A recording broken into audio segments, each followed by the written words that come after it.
Assalamualaikum.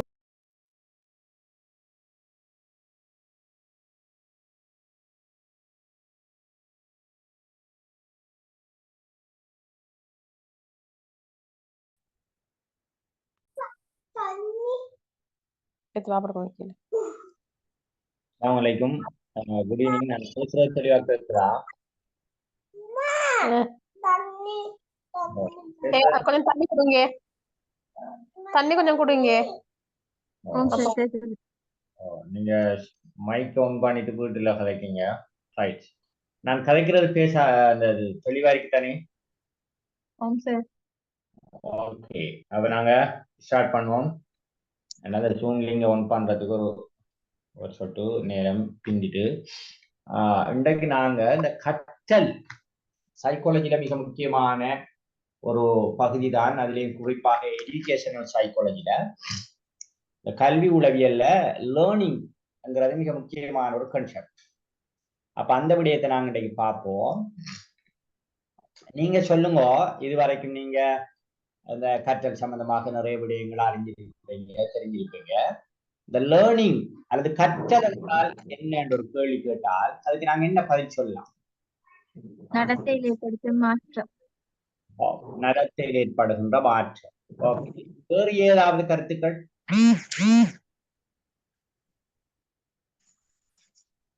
கற்றல் ஒன்று நடத்தையில் ஏற்படுற மாற்றம் என்று சொல்லலாம். அதாவது அது எப்படிதான் ஒரு நீண்ட கால ப்ரோசஸ்ல ஒரு உயிரியில பெர்மனன்ட் பிஹேவியர் சேஞ்ச், நிலையான நடத்தை மாற்றம் ஏற்படுதல கற்றல் என்று நாங்க சொல்லலாம். ஓகே. வேறு அந்த கருத்து மட்டும்தானா அல்லது வேறு கருத்துக்கள் எதுவும் இருக்கா?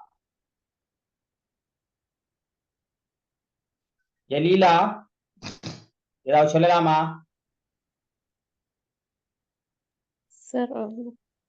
கற்றல் சொல்லுங்க. அனுபவங்கள் மற்றும் சொல்லுங்க.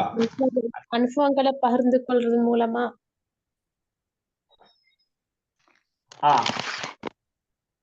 கற்றல் இடம்பெறுது என்று சொல்றீங்க.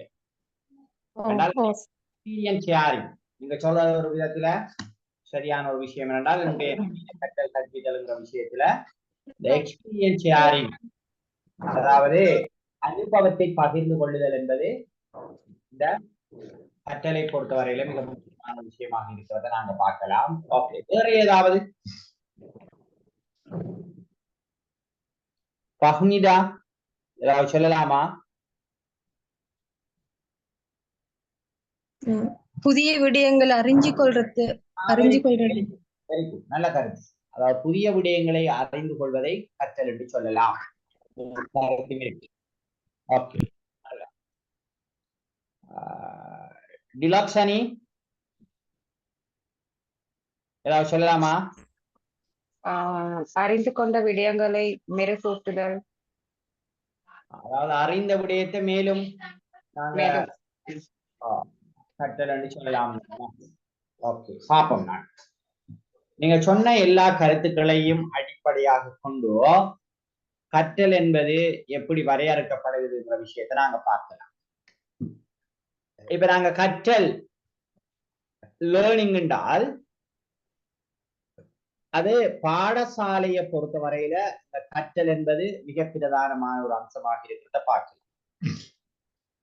இந்த ஆக்ஸ்போர்ட் டிக்ஷனரியில எல்லாம் கல்வி என்பதற்கு இப்ப கல்வி எஜுகேஷனுங்கிறது வேற, லேர்னிங்கிறது வேற. அந்த கல்வியை பெறுகின்ற பிரதானமான ஒரு வழிதான் இந்த லேர்னிங். அப்ப எஜுகேஷனுங்கிறதுக்கு அந்த ஆக்ஸ்போர்ட் அப்படியான டிக்ஷனரியில கூட பாடசாலை அல்லது ஒரு நியமமாக உருவாக்கப்பட்டிருக்கின்ற ஒரு இன்ஸ்டிடியூஷன், ஒரு நிறுவனத்துல இந்த கற்றல் கற்பித்தல் செயற்பாடுகள் இடம்பெறுவதை கல்வி என்று சொல்லலாம் என்று சொல்லப்படுகிறது.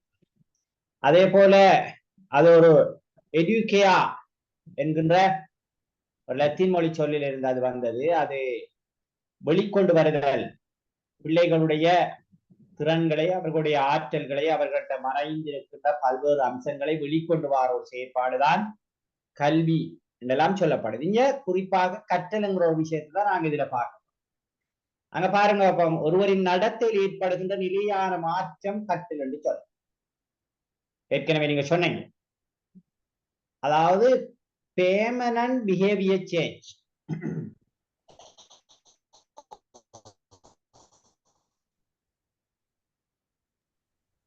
நிலையான நடத்தை மாற்றம். இப்ப நாங்க கற்றல் அல்லது கல்வி என்று சொல்லுகின்ற போதோ எழுதுறதுக்கு சார்ந்த விடயங்கள் தான் கற்றல் என்கின்ற ஒரு எண்ணப்பாடும் எங்கள்கிட்ட இருக்கு. அதுவும் கற்றல் தான். அதுவல்லாமல் வேறு எந்த ஒரு செயற்பாட்டை செய்வதற்கு நாங்கள் பழகுவதெல்லாம் கற்றல் தான். இப்ப உதாரணத்துக்கு ஒரு வாகனம் ஓட்ட தெரியாத ஒருவர் வாகனம் ஓட்டுவதற்கு கற்றுக்கொள்கிறார். உணவை சரியாக சிந்தாமல் சிதறாமல் சரியாக சாப்பிட தெரியாத ஒரு குழந்தை சிந்தாமல் சிதறாமல் சரியாக சாப்பிடுவதற்கு கற்றுக்கொள்கிறது. ஆடையை சரியாக அணிய தெரியாத பிள்ளை சரியான விதத்தில் ஆடையை அணிவதற்கு கற்றுக்கொள்கிறது. இதெல்லாம் கற்றல் தான். அதே நேரம் எழுத தெரியாத ஒரு பிள்ளை கற்றல், நாங்க எழுத்து முன் பயிற்சிகள், எழுத்து பயிற்சிகள், இப்படி பல விடயங்களை கொடுத்து சிறப்பாக எழுதுவதற்கு, அப்ப அந்த பிள்ளைக்கு ஏற்கனவே ஆனா எழுத தெரியாது, பிறகு ஆனாக அழகாக எழுதுகின்றால் அந்த பிள்ளையில ஒரு நிலையான ஒரு நடத்தை மாற்றம், ஆனாவை எழுதுவதற்கு அந்த பிள்ளைக்கு இயலுமையை அந்த கற்றல் கொடுத்திருக்கிறது. இதெல்லாம் கற்றல். எனவே ஒரு நடத்தையில் அல்லது ஒரு உயிரியாகவும் இருக்கலாம், அது மனிதன் மட்டுமல்ல ஏனைய மிருகங்களாகவும் இருக்கலாம். அந்த நடத்தையில நிலையான ஒரு மாற்றம் வருவதாக இருந்தால் அதனை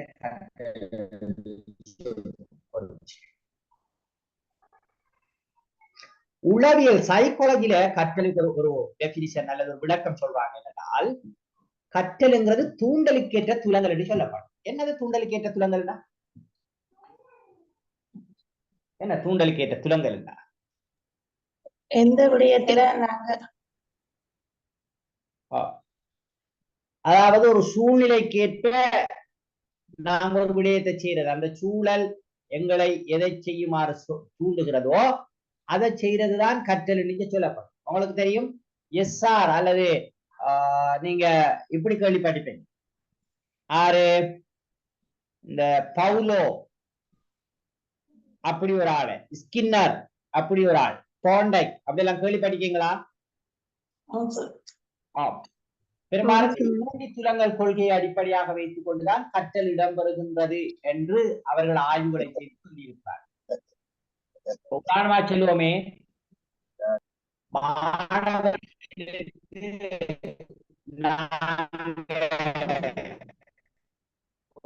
கணித செய்ததற்காக சரி அடையாளம் இடுகிறோம், போடுகிறோம், ஸ்டார் ஒட்டுகிறோம். அந்த பிள்ளையினுடைய கற்றலை மேலும் என்ன செய்யுமாம் சொன்னால் விருத்தி அடைய செய்யும் என்று அவர்கள் சொல்கிறார். அது மட்டுமல்ல, நாங்க ஒரு என்ன ஒரு தூண்டலை செய்கிறோமோ அதற்கு எதிர்வினையாக பிள்ளை ஒரு துலங்களை காட்டுகிறது, அது கற்றலாக அமைகிறது என்று உளவியல் சொல்லும்.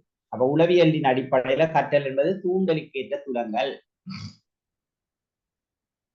இப்ப ஆரம்பமாக ஏற்படுகின்ற தூண்டல் அந்த துலங்கள்ல சில மாற்றங்களை ஏற்படும். மனிதன் நடத்தையில தொடர்ச்சியாக மாறுபாடு என்கின்ற விஷயம், ஒரே தூண்டலுக்கு ஒரே விதமான செயற்பாடுகள் கொஞ்ச நாளைக்கு இருக்கும், பிறகு அது மாறுவதற்கான வாய்ப்புகள் இருப்பதாக சொல்லப்படும். சரிதானே? ஓகே. அடுத்தது கற்றல் என்பது மாற்றத்தையும் சூழ்நிலைக்கேற்ப இணக்கமாக நடந்து கொள்ளும் முறையுமாகும். இப்ப எங்களோட ஒரு மாற்றம் ஏற்படுகின்ற அதே நேரம் சூழலுக்கு ஏற்ப இணக்கமாக நடந்து கொள்ளுதல். உதாரணமா சொல்லுவோமே, நாங்க இப்ப 3 வேளை சாப்பிட்டோம் என்று வச்சுக்கொள்ளும். கடுமையான பொருளாதார நெருக்கடி வந்து 2 வேளை தான் சாப்பிடுற ஒரு நிலைமை இருந்தால் அதற்கேற்ப தன்னை மாற்றிக் கொள்ளுதல் என்பது, அதற்கேற்ப இணக்கமாக நடந்து கொள்ளுதல் என்பது ஒரு கற்றல் என்கிற விஷயம். அந்த சூழலுக்கேற்ப தன்னை, இப்ப உதாரணத்துக்கு சொல்லுவோமே, ஒரு கடும் சூடான ஒரு பிரதேசத்துல வாழ்ந்த ஒருவர் மிக குளிரான ஒரு பிரதேசத்துக்கு போகிறார். எனவே எங்களுக்கு இந்த கூடெல்லாம் அவ்வளவு பிரச்சனை இல்லை வேண்டாம், அவர் தொடர்ந்து அவரால் இருக்க இல்லாம போகும் எனவே அந்த சூழலுக்கு ஏற்ப அவர் கம்பளியாலான சில ஆடைகளை அணிய வேண்டி வரும். அப்ப இவர் கற்றுக்கொள்வார் அந்த கடுமையான அந்த கூழுக்கு இப்படியான உடைகள் தான் பொருத்தம் என்று அவர் கற்றுக்கொள்வார். அப்ப அந்த சூழலுக்கு ஏற்ப அவர்ல ஒரு இசைவாக்கம் ஒன்று வந்துடும். அப்ப அதைத்தான் கற்றல் என்று சொல்கிறோம் என்று சொல்லப்படுது. விளக்கங்கள் நாங்க பார்க்கலாம். இங்க பாருங்க, கற்றலுக்கு ஒரு இதுதான் கற்றல் என்று ஒரு வரையறை சொல்ல முடியாது. அதுக்கு நிலையானது ஒரு வரையறை கிடையாது. கற்றலுக்கு என்னென்ன பண்புகள், கற்றல் என்கின்ற செயற்பாட்டினுடைய பண்புகள் என்ன என்ற அடிப்படையாக வைத்துக் கொண்டுதான் இந்த கற்றலை வரையறை செய்கிறார்கள். அதே போல உளவியல் அறிஞர்கள், இந்த கல்வி சார்ந்த அறிஞர்கள், அவர்கள கருத்துக்களை பார்க்கிட்ட இந்த கற்றல் என்பது மாறுபட்ட சில வரையறைகளை அல்லது அதற்கான விளக்கங்களை அது கொண்டிருக்கிறத நாங்க பார்க்கிறோம். அப்ப கற்றல்ல முக்கியமான வரையறைகள் அல்லது விளக்கங்கள் என்று சொல்லக்குள்ள இந்த கேட்ஸ் என்று சொல்றவர் என்ன சொல்றாராம் என்றால், நீங்க இந்த விஷயத்தை சொன்னீங்க, அனுபவம் பயிற்சி ஆகியவற்றின் மூலம் எழும் நடத்தை மாற்றமே கற்றல் எனப்படும் என்றார். இந்த விஷயத்தை நீங்க போட்டு காட்டணும். ஒரு மனிதனுக்கு அல்லது ஒரு உயிருக்கு வழங்கப்படுகின்ற அனுபவம், அவருக்கு வழங்கப்படுகின்ற பயிற்சி, அதன் மூலம் நடத்தை மாற்றப்படுவதுதான் கற்றல். வாகனம் ஓட்ட தெரியாத ஒருவருக்கு போட்டு எப்படி நாங்க வாகனத்தை என்ன ஸ்டார்ட் பண்ற ஒரு விஷயம் இருக்கு. அதுக்கு பிறகு நாங்க எப்படி என்ன கிளட்ஜுங்கிறது இருக்கு, கியருங்கிறது இருக்கு, எக்சிலேட்டருங்கிறது இருக்கு, பிரேக்குங்கிறது இருக்கு. அப்ப அதுகளை எப்படி பாவித்து நாங்க இந்த வாகனத்தை ஓட்டுதல் என்கிற விஷயம் மெதுமெதுவாக அவருக்கு கற்றுக் கொடுக்கப்படுகிறது. அவர் ஒரு ஒரு எக்ஸ்பர்டான டிரைவருக்கு பக்கத்தில் இருந்து அதெல்லாம் அவதானிப்பார். ஒரு கொஞ்சம் அவருக்கு அந்த வாகனத்தை ஓட்டுவதற்கு கொடுக்கப்படும். பக்கத்தில் அந்த எக்ஸ்பர்ட் டிரைவர் இருப்பார். சில தவறுகள் இடம்பெறும். அவர் உடனே கிளச்சை விட்டுட்டு என்ன செய்ய தொடங்குவார் சொன்னால், எக்சிலேட்டரை நசிக்க தொடங்குவார். உடனே அந்த ஒரு பாக்கியம் ஒன்று வாங்கி முன்னுக்கு அப்படி அந்த வாகனம் நிற்கும். இப்படியெல்லாம் வந்து அவர் மெதுவாக என்ன செய்வார் சொன்னால், வாகனத்தை ஓட்டுவதற்கு அவர் பெறுகின்ற அந்த அனுபவம், அவர் அங்கே பெறுகின்ற பயிற்சி என்பதனூடாக அவர் கற்றுக்கொள்வார். இப்ப அவரை நடத்த ஒரு மாற்றம் என்றால், வாகனத்தை கொடுத்தால் அவருக்கு ஓட்ட தெரியும், முன்ன அவருக்கு வாகனம் ஓட்ட தெரியாது. அப்ப அதுதான் கற்றல் என்று இந்த கேஸ்ட் என்று சொல்றவர் குறிப்பிடுவதை பார்க்கலாம். அப்ப பாஸ் என்று சொல்றவர், பாய்ஸ் என்று சொல்றவர் ஜிடி, அவர் ஒரு கருத்து தெரிவித்தார் என்றால், ஒரு தனி மனிதன் பொதுவாக வாழ்க்கையில் பெறக்கூடிய பழக்க வழக்கங்கள், அறிவு, மனப்பான்மை ஆகியவற்றை தரக்கூடிய ஒரு செயல்முறை கற்றல் என்கிறார். இவர் ஒரு படி மேலே போய் அறிவை தருகின்ற ஒரு செயற்பாடு, மனப்பாங்கை விருத்தி செய்கின்ற ஒரு செயற்பாடு, பழக்க வழக்கங்கள் மேலுக்கு இருக்கிறது. பழக்க வழக்கம் அல்லது நடத்தை மட்டும்தான் சுட்டி காட்டுது. இங்க 3 விடயங்களை ஒரு மனிதன்ல ஏற்படுத்துகின்ற ஒரு செயற்பாடுதான் இந்த கற்றல் என்று இவர் சொல்றார்.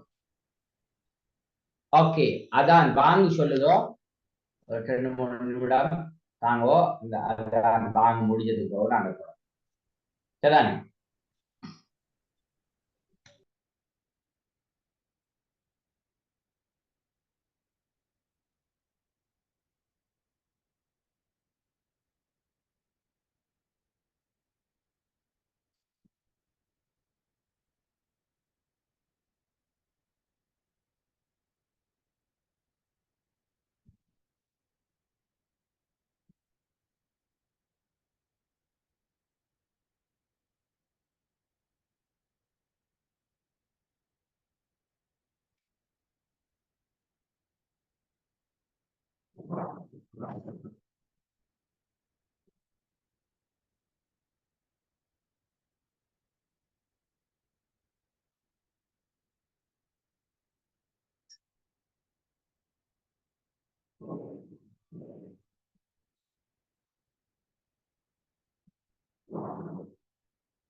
ஓகே.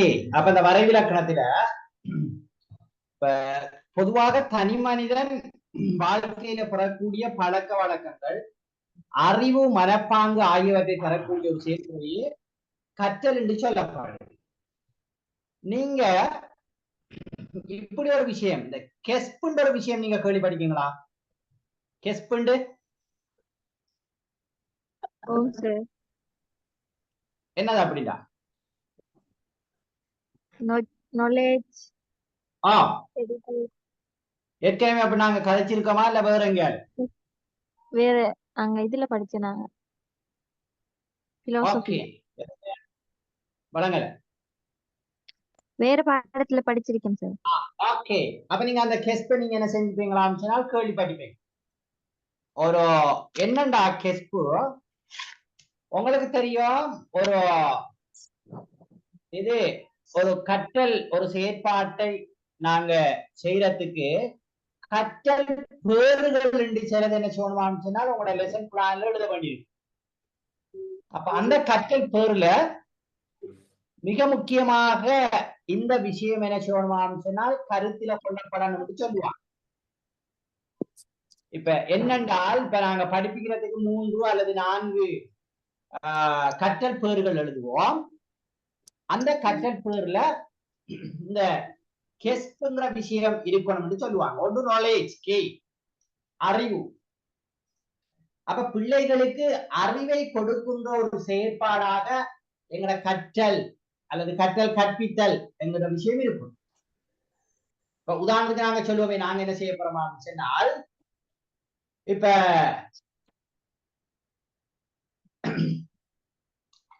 நீர் பற்றி ஒரு பாடம் வந்து நாங்க படிப்பிக்க போறோம். அப்ப நீரை பற்றி நாங்க படிப்பிக்க போற அந்த பாடத்துல நாங்க இந்த நாலேஜ் அதை நாங்க என்ன செய்ய போறோம் சொன்னால் பிள்ளைகளுக்கு கொடுக்க போறோம். அப்ப அந்த knowledge கொடுக்கறதுக்கு நாங்க ஒரு கற்றல் பெயர் எழுதுறோம் என்றால் சரிதானே. இப்ப நீர் பெறுகின்ற வழிகளில் 5 ஏனும் மாணவர் அறிந்து கூறுவர் அல்லது 3 ஏனும் மாணவர் அறிந்து கூறுவர் என்றால் இங்க அறிவு நீர் பெறுகின்ற வழிகள் இல்ல பிரைமரி ERI பாடத்துல இதுகள் இருக்கும். அப்ப கிணறு, ஆறு, என்ன குளம் அல்லது குழாய் கிணறு இப்படி எல்லாம் அந்த பிள்ளைகள் என்ன செய்யறாங்க. அப்ப என்ன நீர் பெறுகின்ற வழிகள் என்ன அந்த வழிகள் அந்த பிள்ளைகளுக்கு தெரியும். அது knowledge. attitude. அப்ப இங்க என்னடா மனப்பாங்கு விருத்தி ஏற்படுகின்ற ஒரு விஷயம் அந்த கற்றல்ல பிள்ளைகளுக்கு வழங்கப்படும். இப்ப நீர் ஒரு அருகி வருகின்ற அல்லது அருமையான சரிதானே ஒரு என்ன பொருள் என்ற அடிப்படையில் நீரை சிக்கனமாக பயன்படுத்துவதற்கான வழிகளை அறிந்து அவற்றை கடைபிடிப்பார். அப்ப அந்த ஆட்டிடியூட்ல சேஞ்ச் வரும். இந்த நீர் வந்து மிக என்ன சிக்கனமாக பயன்படுத்த வேண்டிய அருகி வருகின்ற மிக முக்கியமான ஒரு வளம். எனவே அதை நாங்க எப்படி பயன்படுத்துறது என்கிற அடிப்படையில அவர் ஆட்டிடியூட்ல என்ன செய்யணுமா சேஞ்ச் வர்றது. நீரை வீண்விரயமாக்காம நீரை மாசுபடுத்தாம அப்படியெல்லாம் நீரை சரியான விதத்தில பயன்படுத்துவதற்கான ஆட்டிடியூட் மனப்பாங்கை வளர்க்கின்ற ஒரு கற்றற்பேறு நூலாக அதற்கான செயல்பாடுகள் அந்த பிள்ளைகளுக்கு கொடுக்கப்படும். அடுத்தது ஸ்கில். ஸ்கில் என்றால் இங்க திறன். அப்ப மாணவர்களுக்கு நாங்க படிப்பிக்கிற பாடத்துல ஏதாவது ஒரு ஸ்கில் கிடைக்கும். சரிதானே. அப்ப நீரை பயன்படுத்துகின்ற விடயங்கள் பற்றி அறிந்து அவற்றை மாணவர்கள் பயன்படுத்துற நீரை கொண்டு நாங்க உடுப்பை நாங்கள் துவைக்கிறோம் அல்லது கழுவுகிறோம். அதே போல நீரை கொண்டு நாங்கள் சமைக்கிறோம். அப்ப அந்த நீரை கொண்டு விளையாடுதல் அப்படி ஒன்று இருக்கு. எனவே நீரோடன் விளையாடுதல்ங்கிற விஷயத்துல அந்த ஸ்கில். அதே போல பிராக்டிஸ். இந்த அறிவு திறன் மனப்பாங்கு இருந்தாலும் ஒன்றை தந்த கற்றல நிலை பெற செய்யணும். அதை பிராக்டிஸ் பண்ணி பார்க்கணும். செயற்பாட்டு ரீதியாக சில விடயங்களை செய்யணும். அப்ப இதெல்லாம் சேர்ந்து இருப்பதுதான் ஒரு உண்மையான கற்றலாக என்ன செய்யுமாம் இருக்கும் என்பது இது பொதுவாக சொல்லப்படுகின்ற ஒரு மிக முக்கியமான ஒரு விஷயம்.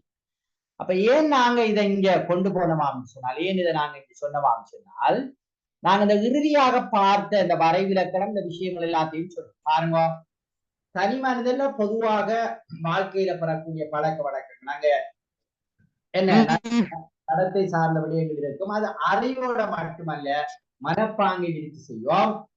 அதே போல நாங்க சொன்ன மாதிரி அந்த திறன் பிராக்டிஸையும் கொடுக்கக்கூடியதாக அதை என்ன சொன்னால் இருக்கும் என்பது பாய்ஸ் என்பவருடைய இந்த வரைவிலக்கணமாக இருக்கிறத நாங்க பார்க்கலாம். இப்ப இந்த கற்றல்ல பண்பு எப்படி இந்த கற்றல் இடம்பெறுகிறது, அதனுடைய பண்பு என்ன என்று நாங்க பார்ப்போம். எல்லா உயிரிகளிடத்திலும் கற்றல் இடம்பெறுகிறது என்று சொல்லப்படுது. அப்படி நடக்குதா? அதற்கு என்ன உதாரணங்கள் சொல்லலாம்? எல்லா உயிர்களும், மனிதர்கள் மட்டுமல்ல எல்லா உயிரினங்களும் கற்றுக்கொள்கிறது என்று சொல்லப்படும். உதாரணம் என்ன சொல்லலாம்? மிருகங்கள் கூட சூழல்ல நடக்கிறதை பார்த்து கற்றுக்கொள்ளுங்க. மிருகங்கள் கூட சூழல்ல நடக்கிற பல்வேறு விடயங்களை பார்த்து கற்றுக்கொள்கிறது. இப்ப உதாரணமாக சொல்லுவோம், இப்ப ஒரு ஒரு ஒரு ஒரு ஒரு பசு கன்று அல்லது ஒரு ஆட்டினுடைய அதனுடைய இளம் பருவத்துல பிறக்கின்ற ஒரு ஆட்டுக்குட்டி என்ன செய்யலாம் சொன்னால், தாய் ஆட்டுக்கிட்ட அல்லது என்ன பசுவிடம் பால் அருந்துகிறது. அதுக்கு அது என்ன செய்யலாம் சொன்னால், ஆரம்பத்தில அது பல தவறுகளை விடும். தாய் அங்கங்கே எல்லாம் கொண்டு ஓட்டி திரும்ப தான் என்ன செய்யலாம் சொன்னால் சரியாக பால் அருந்துவதற்கு கற்றுக்கொள்ளும். பின்னர் அது தனக்கு தேவையான உணவுகளை இலை குலைகளை சப்புவதற்கு அதை என்ன சாப்பிடுவதற்கு அதை என்ன செய்யலாம் சொன்னால் மெதுவாக கற்றுக்கொள்ளுகிறது. அடுத்து என்ன அப்படின்ட்டு ஒரு ஏனைய உயிரினங்களும் என்ன செய்யலாம் சொன்னால் சரியாக தன்னுடைய நடத்தையில பல்வேறு மாற்றங்களை ஏற்படுத்திக் கொள்கிறது, கற்றுக்கொள்கிறது. எனவே எல்லா உயிரிகளிடத்தையும் அது காணப்படும். கற்றல் தொடர்ச்சியானது என்று சொல்லப்படும். ஏற்றுக்கொள்ளலாமா?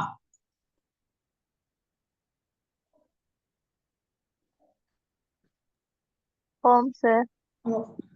எப்படி அது போக போக ஒவ்வொரு நமக்கு நாங்க வாழ்க்கை ஆ, முழுவதுமே உதாரணம் கற்றுக்கொண்டிருக்கோம். அதாவது லைஃப் லாங் எஜுகேஷன், வாழ்நாள் நீடித்த கல்விங்கிற ஒரு கன்செப்ட் சொல்லப்படும். இப்ப நீங்க பாருங்க, ஒரு வைத்திய துறையை எடுத்துக்கொண்டால் அதுல இப்ப முன்னர் எந்த சர்ஜரி செய்யறாலும் அப்படியோ வெட்டி தான் என்ன செய்வாங்களாம் செய்வாங்க. இப்ப கிட்னில கல்லன்னு சொன்னால் வெட்டுவாங்க. அதுக்கு பின்னர் லேசரால அந்த கல்ல உடைக்கிற சிஸ்டம் இருக்கு சர்ஜரி. அப்படி இருக்கா? அப்ப ஒரு வெட்டி சர்ஜரி செய்யற ஒரு சர்ஜன் பிறகு தன்னை அப்டேட் பண்ணணும். அதை எப்படி லேசரால செய்யறங்கிறதுக்கான சில பயிற்சிகளை பெற்று அதுல அவர் என்ன சொல்லுவாங்க. சில நேரங்கள்ல இந்த கல்வி எக்ஸ்பியர்ட் ஆகுமா கற்கிற விஷயம்? இப்ப அது பற்றி உங்களோட கருத்து என்ன? எக்ஸ்பியர்ட் ஆகுமா ஆக மாட்டேன் கல்வி அல்லது கற்றல்? ஆகும், அதை நாங்க உற்றைப்படுத்தணும். என்னன்னா பேராசிரியர் சோபனா சந்திரசேகரன் சொல்றாரு, சரிதானே, கல்விப்புறத்தில மிக முக்கியமான ஒரு பேராசிரியராக அறியப்பட்டவர் தான் சோபனா சந்திரசேகரன். அவர் கொழும்பு பல்கலைக்கழகத்தில எஜுகேஷன் ஃபேக்கல்ட்டில 2 தடவைகள் டீனாக இருந்த ஒருவர். மிக அண்மையிலான அவர் மரணிச்சாரு. இந்த கம்பரேட்டிவ் எஜுகேஷன் ஒப்பீட்டு கல்வியில அவர் மிக பிரசித்தி பெற்ற ஒருவர். நிறைய புத்தகங்கள் எழுதியிருக்கிறார். அவர் ஒரு கருத்தை சொல்றார் என்றால், இந்த கற்றல் அல்லது இந்த கல்வி எக்ஸ்பியர்ட் ஆகும் சொல்றார். இப்ப எங்களோட பிஸ்கட் பாக்கெட்ல அல்லது டீன் பீஸ்ல அல்லது எங்களோட பால் பாக்கெட்ல எல்லாம் எக்ஸ்பியர்ட் டேட் அடிச்சிருக்கு. அது மாதிரி கல்வியும் எக்ஸ்பியர்ட் ஆகும் அவர் சொல்றார். எப்படி எக்ஸ்பியர்ட் ஆகுமானால், அதை நாங்க அப்டேட் பண்ணலன்னா எக்ஸ்பியர்ட் ஆகும். நீங்க சொல்றோம். இப்ப டைப்ரைட்டர்ல டைப் பண்ற அப்படி சொல்லி படிக்கிறீங்களா? டைப்ரைட்டர் ஒரு சாமான் இருந்தது. அப்ப அதுல டைப் பண்றங்கிறது ஒரு பேப்பரை அதுக்குள்ள சொருகிட்டு அதுக்கு ஒரு ரிபேன் இருக்கும். இங்க இருந்து தட்ட ஒவ்வொரு எழுத்துக்களும் போய் அதுல குத்தி என்ன செய்யுமா சொன்னால் அந்த நமக்கு தேவையான விஷயத்தை நாங்க டைப் பண்ணி கொள்ளலாம். அப்ப அதுக்கு இந்த கீபோர்டை எடுத்து பார்த்தீங்களா சொன்னால் அந்த டைப்ரைட்டர்ல இருக்கிற கீபோர்ட் தான் இப்ப எங்கட கம்ப்யூட்டர்ல லேப்டாப்பாக இருக்கலாம் அல்லது என்ன டெஸ்க்டாப்பாக இருக்கலாம். அந்த கம்ப்யூட்டர்ல இருக்கிற கீபோர்ட் அதே கீபோர்ட் தான். ASDF, LKJ என்று இருக்கும். இந்த விரல்களை வச்சா அடுத்த பக்கம் இந்த Hம் Gயும் இருக்கும். மேலுக்கு அதுக்கு நேருக்கு இருக்கும் இருக்கிற எழுத்துக்கள் என்று சரியாக கீபோர்டை பாவிக்கிற ஒருவர் நான் சொல்ற எழுத்துக்களை விரல்களை வைத்துக் கொண்டு மேலுக்கு கீழுக்கு இருக்கிற எல்லா எழுத்துக்களையும் பார்க்காம மிக வேகமாக எக்ஸ்பர்ட் ஆன ஒரு டைப் பண்ண. அப்ப இப்ப டைப்ரைட்டர்ல டைப் பண்ண தெரிஞ்ச ஒருவர் இருக்கிறார். அவருக்கு கம்ப்யூட்டர் சம்பந்தமான எந்த அறிவும் இல்லை. அவருக்கு இப்ப தொழில் எடுக்கலாமா? எங்கேயாலும் என்ன எடுக்கலாமா? எங்கேயாலும் ஏன்னா இப்ப எங்கேயாலும் டைப்ரைட்டர் பாதிக்காங்களா? அவர் அந்த அறிவு எக்ஸ்பியர்ட் ஆகி. ஏனென்றால் அதே கீபோர்டை பயன்படுத்துகின்ற விஷயம் இங்க இருந்தாலும் ஒரு கம்ப்யூட்டரை எப்படி ஒன் பண்றது, அதை எப்படி ஷட் டவுன் பண்றது, அதுல எப்படி ஒரு பேஜ அது வேர்ட் பேஜா இருந்தால் அதை எப்படி எடுக்கிறது, அல்லது ஒரு பவர் பாயிண்ட் எப்படி எடுக்கிறது, அல்லது ஒரு எக்ஸல் எப்படி எடுக்கிறது, அதுல எப்படி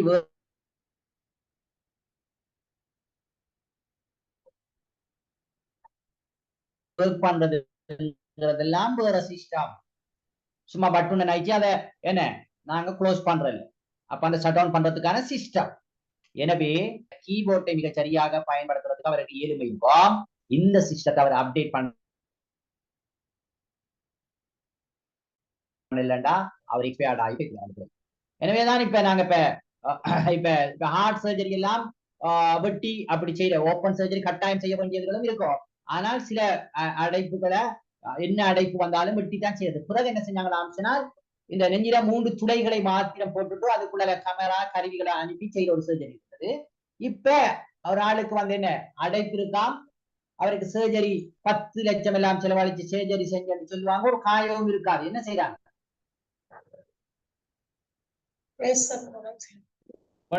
கையில ஒரு பிளாஸ்டர் ஒட்டி இருக்கு, கையில ஒரு பிளாஸ்டர் ஒட்டி இருப்பாங்க. என்ன செய்யறாங்க? இந்த கை நரம்புகளின் ஊடாக அனுப்பப்பட்டு அந்த சர்ஜரி அந்த அடைப்பு எடுக்கப்படுது. அப்படித்தானே? அப்படித்தானே இப்ப இந்த பிளட் எடுக்கிற சர்ஜரி எல்லாம் பெரும்பாலும் செய்யறாங்க. இப்ப நான் கேட்கிறேன், அந்த வெட்டி மட்டும் சர்ஜரி செய்யறவருக்கு ஆக்கள் போவாங்களா, கையில ஒரு ஊசி மாதிரி போறதோட அந்த சர்ஜரி முடிக்கிற சர்ஜன் கிட்ட போவாங்க? எங்க போவாங்க? கையில ஊசி மாதிரி. இந்த அப்ப கற்றல் என்ன செய்யுமான்னு சொன்னால் தொடர்ச்சியாக இடம்பெற வேண்டும். அப்ப ஒரு ஆசிரியத்துவத்தில் இருக்கிற ஒருவர் அல்லது ஆசிரியம் என்கின்ற எல்லா தொடராக கற்றுக்கொண்டிருக்க வேண்டிய ஒரு தேவை இருக்கிறது. ஏனென்றால் 4 மாற்றங்களும் பல்வேறு விதமான புதிய புதிய கண்டுபிடிப்புகளும் விடயங்களும் வருது. அவற்றுக்கு வீடு கொடுக்கக்கூடிய வகையில அவருடைய அந்த தேடலும் அவருடைய தொடர்ச்சியான கற்றலும் இருக்கும். நான் ஒரு சின்ன விஷயத்தை பேஸ்புக்ல இதிலே பார்த்தேன். கற்ற ஆசிரியர்களிடம் உங்களுடைய பிள்ளைகளை அனுப்பாதீர்கள். அப்ப யாருக்கிட்ட அனுப்புறோம்? கற்றுக்கொண்டிருக்கும் ஆசிரியர். கற்றுக்கொண்டிருக்கும் ஆசிரியர்களிடம் அனுப்புறோம். அப்ப அது மிக முக்கியமான ஒரு விஷயம். அது மாதிரி மனிதண்ட வாழ்நாள் முழுவதும்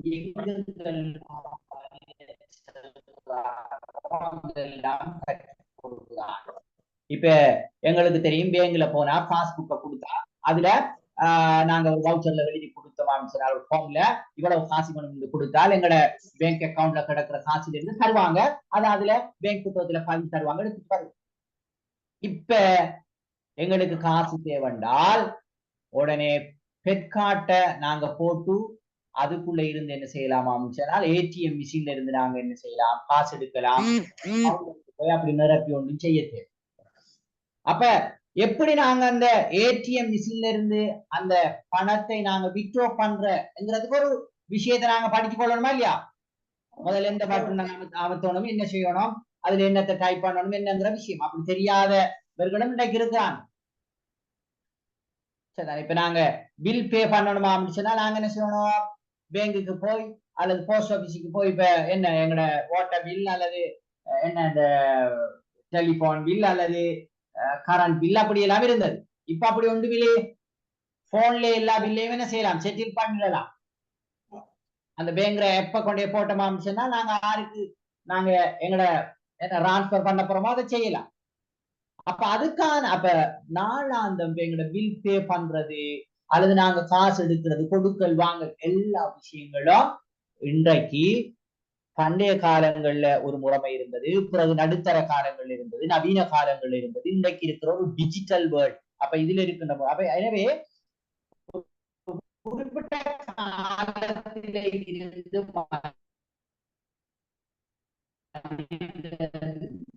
நிறைய அவ்வப்போது அப்டேட்கள் வரக்குள்ள பல விடயங்களை அவன் கற்றுக்கொண்டுதான் இந்த உலகத்தை என்ன செய்யலாம் சொன்னால் பார்க்கலாம். அப்ப அது ஒரு விஷயம். அதே கற்றல் என்பது ஒரு நோக்கத்தோட தொடர்பாட்ட விடயம் என்று சொல்லப்படும். எப்படி, என்ன நோக்கம்?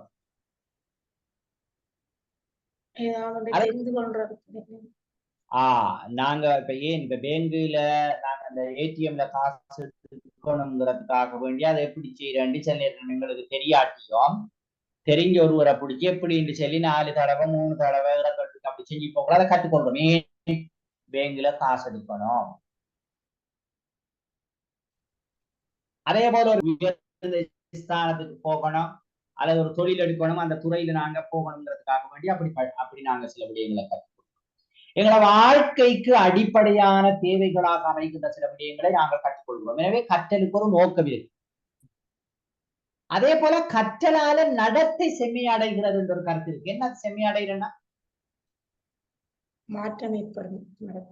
ஒரு சீரான நடத்தையாக அதனை செய்யும் மாற்றம் பெறும். சரிதானே?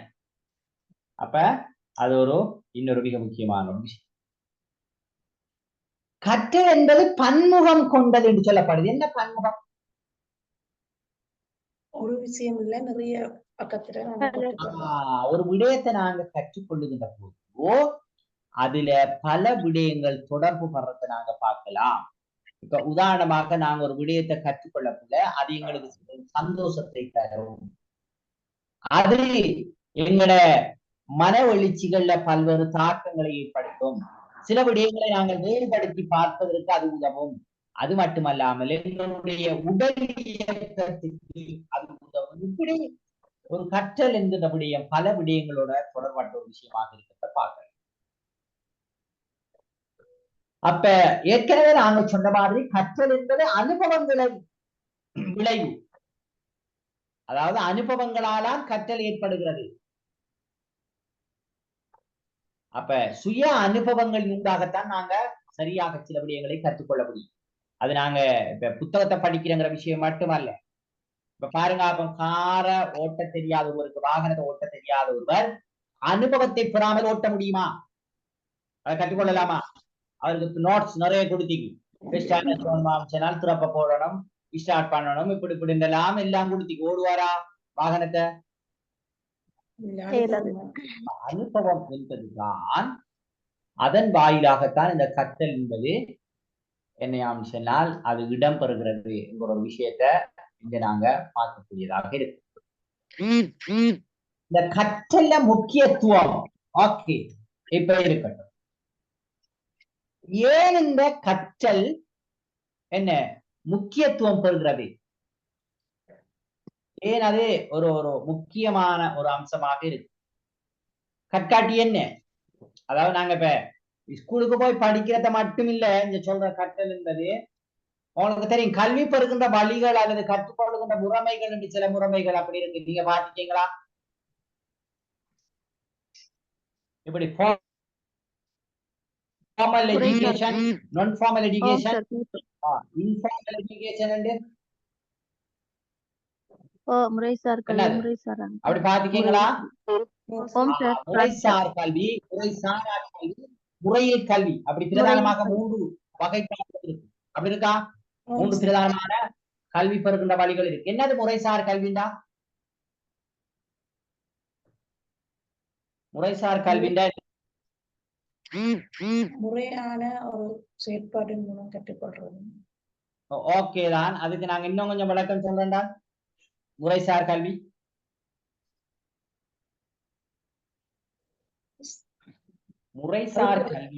சொல்லுங்க. அதுக்கு ஒரு திட்டம் இருக்கும். அந்த திட்டம் நிலையான ஒரு திட்டம் ஒன்று காணப்படும் முறைசார் கல்வி. ஓகே, அதாவது ஒரு நிறுவனமயப்படுத்தப்பட்ட அடிப்படையில், இப்ப பாடசாலை என்பது ஒரு நிறுவனம், பல்கலைக்கழகம் என்பது ஒரு நிறுவனம். அப்படி ஒரு நிறுவனமயப்படுத்தப்பட்ட அடிப்படையில ஒரு குறிப்பிட்ட ஆசிரியர் குழாத்தால ஒரு குறிப்பிட்ட கரிக்குலத்தை ஒரு நீண்ட நாளைக்கு அது ஒரு சிஸ்டமாக அதுல சில தரங்களின் அடிப்படையில வழங்கப்படுகிற கல்வியை நாங்க முறைசார் கல்வின்னு சொல்றோம். இப்ப அங்க ஒரே வயது பிரிவினர் மாத்திரம்தான் அந்த பெரும்பாலும் என்ன இருப்பாங்களாம் சொன்னால் அந்த வகுப்பறைகள்ல இருப்பாங்க. இப்ப ஆண்டொன்றுக்கு சேர்க்கிறனால் 5 வயது பூர்த்தியான பிள்ளைகள் அதுல இருக்கு. அங்க ஒரு பாடத்திட்டம் இருக்கு. அங்க ஒவ்வொரு ஆண்டு தரம் 1, தரம் 2, தரம் 3, தரம் 4 என்கின்ற அந்த தொடர்ச்சியான படிமுறை அங்க காணப்படும். சரிதானே? இப்படி வழங்குறது நாங்க என்ன சொல்லுவோம்? முறை சார்ந்த கல்வி, ஃபார்மல் எஜுகேஷன். அதுக்கு சில நான் சொன்ன பல பண்புகளும் அதுல இருக்கு. வகுப்பேற்றங்கள் அது இது எல்லாம் அதுல இருக்கு. அடுத்தது முறைசாரா கல்வி, நான் ஃபார்மல் எஜுகேஷன். இந்த முறைசாரா கல்வியும் ஒரு நிறுவனத்தாரால் வழங்கப்படும். இந்த முறைசார் கல்வி வந்து ஒரு லாங் டேர்ம்ல வழங்கப்படும். ஆனால் முறைசாரா கல்வி வந்து ஒரு ஷார்ட் டேர்ம்ல வழங்கப்படும். முறைசார் கல்விக்கும் ஆசிரியர் குழாம் இருக்கும், முறைசாரா கல்விக்கும் ஆசிரியர் குழாம் இருக்கும். ஆனால் இது தொடர்ச்சியான ஒரு நிலை இருக்காது. முறைசார் கல்வி அது ஒரு குறிப்பிட்ட நோக்கத்தை நிறைவேற்றுவதற்காக வழங்கப்படுகிற கல்வியாக இருக்கு. உதாரணமாக பெண்களுக்கான தஞ்சல் பயிற்சி. அப்ப அது ஏதாவது ஒரு நிறுவனம் தான் வழங்கும், அந்த ஆசிரியர்கள் கற்பிப்பாங்க. ஆனால் இந்த முறைசார் கல்வி மாதிரி வகுப்பு 6 months அல்லது 1 year அல்லது 3 months கூட அந்த கோர்ஸ் முடியும். அந்த கோர்ஸ்ல ஒரு 18 வயது 16 வயது பெண் இருக்கும், அதுல 30 வயது 20 வயது 25 வயது பெண் இருக்கு. இங்க வந்து வகுப்பறை எடுத்துக்கொண்டால் ஒன்றுல 5 வயது பூர்த்தியான பிள்ளைன்னா 5 வயது பூர்த்தியான பிள்ளை, தரம் 2ல 6 வயது என்றால் 6, தரம் எப்படி 3ல 7 என்றால் 7, அப்படித்தான் அது போகும். அப்ப பெண்களுக்கு ஒரு தையல் பயிற்சியை வழங்கணுங்கிற ஒரு நோக்கத்தில் ஒரு குறிப்பிட்ட காலத்துக்கு அந்த விஷயம் முடிஞ்சிடும். அது முறைசாரா. சொல்லுங்கம்மா. இல்ல சார் ஒன்றும். அல்லது இப்ப இப்படி பார்ப்போமே, ஒரு கம்ப்யூட்டர் கோர்ஸ் ஒரு பாடசாலைய விட்டு இடைவிலகிய மாணவர்களுக்கு அல்லது குறிப்பிட்ட சில சாராருக்கு, அல்லது நாங்க ஒரு வயரிங் கோர்ஸ், அப்படி ஒரு குறிப்பிட்ட காலத்துக்கு குறிப்பிட்ட ஒரு நோக்கத்துக்கு, இப்ப எழுத வாசிக்க தெரியாத முதியவர்களுக்கு அல்லது கொஞ்சம் வயசுக்கு எழுத வாசிக்கிறதுக்கு மாத்திரம் பழக்கிறதுக்கு ஒரு 3 months ஒரு 6 months ஒரு கோர்ஸ் மாதிரி ஒரு விஷயம் நடக்குதால் அது நான் ஃபார்மல் எஜுகேஷன், முறைசாரா கல்வி. இன்னொன்று இருக்கு இன்ஃபார்மல் எஜுகேஷன், முறையில் கல்வின்னு சொல்லுவோம். என்னது அப்படிதான்? அது குடும்பங்கள் பரம்பரைகள்ல இருந்து பெற்றுக்கொண்ட விடயங்கள், சூழல்கள் இருந்து பெற்றது. அது என்னன்னா, ஒரு பிள்ளை பிறந்ததிலிருந்து இறக்கும் வரைக்கும் எல்லா சந்தர்ப்பங்களிலும் பெற்றுக் கொள்ளுகின்ற அந்த கற்றல் தான் இன்ஃபார்மல் எஜுகேஷன். குடும்பத்துல நிறைய விஷயங்கள் கற்றுக்கொள்வோம். பிறகு பியர் குரூப், என்ன தன் சகபாடிகளோட சேர்ந்து நிறைய. பிறகு அங்க தொழில் ஊடகங்களால கற்றுக்கொள்வோம். அதே மாதிரி சமய ஸ்தலங்கள்ல கற்றுக்கொள்வோம். அப்படியோ அரசியல் கட்சிகள் அல்லது ஏனைய கிளப்ஸ் அப்படி குழுக்கள் அது பறந்து போய் எங்கெங்கே எல்லாம் அந்த மனிதன் தொடர்பு படுகிறானோ அங்கங்கே எல்லாம் ஒவ்வொரு நாளும் ஏதாவது சில புதிய அப்படியான விடயங்களை அந்த மனிதன் என்ன அறிந்து கொள்கிறான், அல்லது தன்னுடைய செயற்பாடுகள்ல மாற்றங்களை அவன் ஏற்படுத்திக் கொள்கிறான். அவை அனைத்தும் இன்ஃபார்மல் எஜுகேஷன், முறையில் கல்வி நாங்க சொல்றோம். அப்ப அப்படி பல்வேறு வழிகள்ல என்ன நடக்கிறான் கற்றல் இடம்பெறுகிறது. சரிதானே? ஆகவே கற்றல் இந்த அனுபவங்களால இப்படி நிறைய என்ன செய்யறாங்களாம் சொன்னால் பெற்றுக்கொள்வாங்க. சரிதானே? ஓகே, அப்ப நாங்க இப்ப கேட்டோம் இந்த கற்றல்ல முக்கியத்துவம் என்ன, முக்கியத்துவம் ஏன் கற்றல் அவசியமானதாக காணப்படுகிறது அல்லது முக்கியத்துவம் வாய்ந்ததாக காணப்படுகிறது, என்ன காரணம்? வாழ்க்கையை கொண்டு நடத்துறதுக்கு. உங்களுக்கு தெரியும் யுனெஸ்கோட 4 pillars in education, கல்வியில பிரதானமான 4 தூண்கள் என்று யுனெஸ்கோ வெளியிட்டிருக்கிற ஒரு டேலர் அறிக்கையில சொல்லப்பட்ட ஒரு விடயம் தெரியுமா? அந்த 4 என்னண்டு? கற்றலுக்கான கல்வி, வாழ்வதற்கான கல்வி. சொல்லுங்க என்னது? சரியா, அந்த யுனெஸ்கோட 4 pillars 4 தூண்களையும் சொல்லுங்க. கல்வி தொடர்பான டேலர்ஸ் அறிக்கையில அது சொல்லப்பட்டிருக்கு. என்ன சொல்லலாம்? ஓகே, அதுல முதலாவது விஷயம் என்னென்றால் லேர்னிங் டு நோ, அறிவதற்காக கற்றல். ஒரு விஷயத்தை நாங்க தெரிந்து கொள்றதுக்கு படிக்கணும் என்று அது சொல்லு. அடுத்தது லேர்னிங் டு டூ, என்னது? செயலாற்றுவதற்காக, ஒன்றை செய்வதற்காக கற்றல். அப்ப ஏதாவது ஒரு விடயத்தை நாங்க சரியா செய்யணும்னால் அது தொடர்பாக நாங்கள் கற்றிருக்கணும். இப்ப இதெல்லாம் கற்றல முக்கியத்துவத்தை சொல்றதுக்கு இதெல்லாம் மிக சிறந்த கூற்றுக்கள். அடுத்தது லேர்னிங் டு பி, வாழ்வதற்காக கற்றல். அதான் நீங்க சொல்றீங்க. அப்ப வாழ்வதற்கு கற்றல் என்பது மிக அவசியம் என்கிறதால இந்த கற்றல் முக்கியத்துவம் பெறுதுன்னு சொல்லலாம். அடுத்தது இன்னொன்று இருக்கு, learning to live together, Learning to be. இணைந்து வாழ இணைந்து வாழ்வதற்கு கற்றல். இன்னைக்கு இருக்குது ஆகப்பெரிய விலக்கிய இணைந்து வாழ தெரியாதது. கணவனும் மனைவிக்கும் இணைந்து வாழ தெரியாது, பிள்ளைகளுக்கும் பெற்றோருக்கும் இடையில இணைந்து வாழ தெரியாது, உறவினர்களுக்கு இடையில இணைந்து வாழ தெரியாது, சமூகத்தில் இணைந்து வாழ தெரியாது, புற சமூகத்தோடு இணைந்து வாழ தெரியாது. இவைகளால்தான் இன்றைக்கு நிறைய பிரச்சனைகள் என்ன செய்யலாம்னு சொன்னால் உருவாகி இருக்கிறது. உங்களுக்கு தெரியுமா, இந்த 21ஆம் நூற்றாண்டின் கற்றல் திறன்கள் என்று சில விஷயங்கள் இருக்கு. நான் கதைச்சிக்கமா என்ன 21st செஞ்சுரியில லேர்னிங் ஸ்கில் என்ன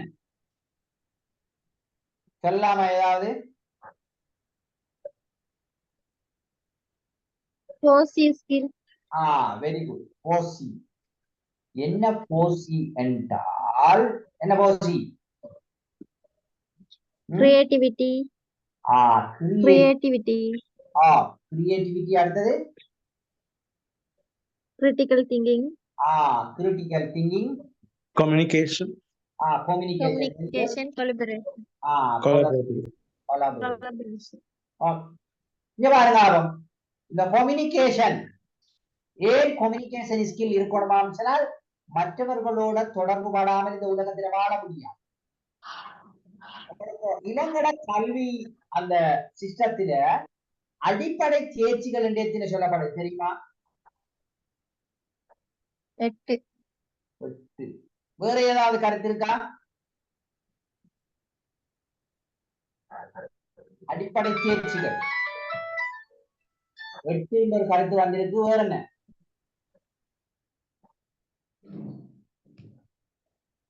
என்ன வேற ஏதாவது கருத்து இருக்கா? இலங்கை கல்வியில அடிப்படை தேர்ச்சிகள் சொல்லுங்க.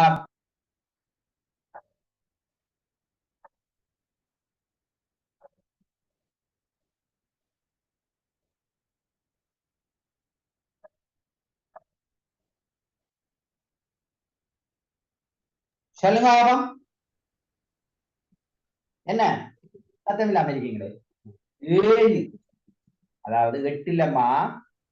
இலங்கை கல்வியினுடைய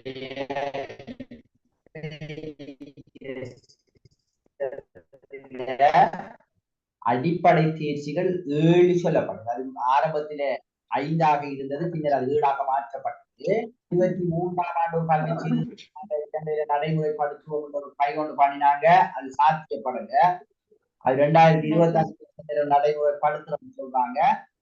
அதுல இந்த அடிப்படை தேர்ச்சிகள் 6ஆக மாற்றப்பட்டிருக்கு. ஆனா இப்ப இருக்கிறது 7 தான். அதுல முதலாவது அடிப்படை தேர்ச்சி என்னன்னு சொல்லலாமா?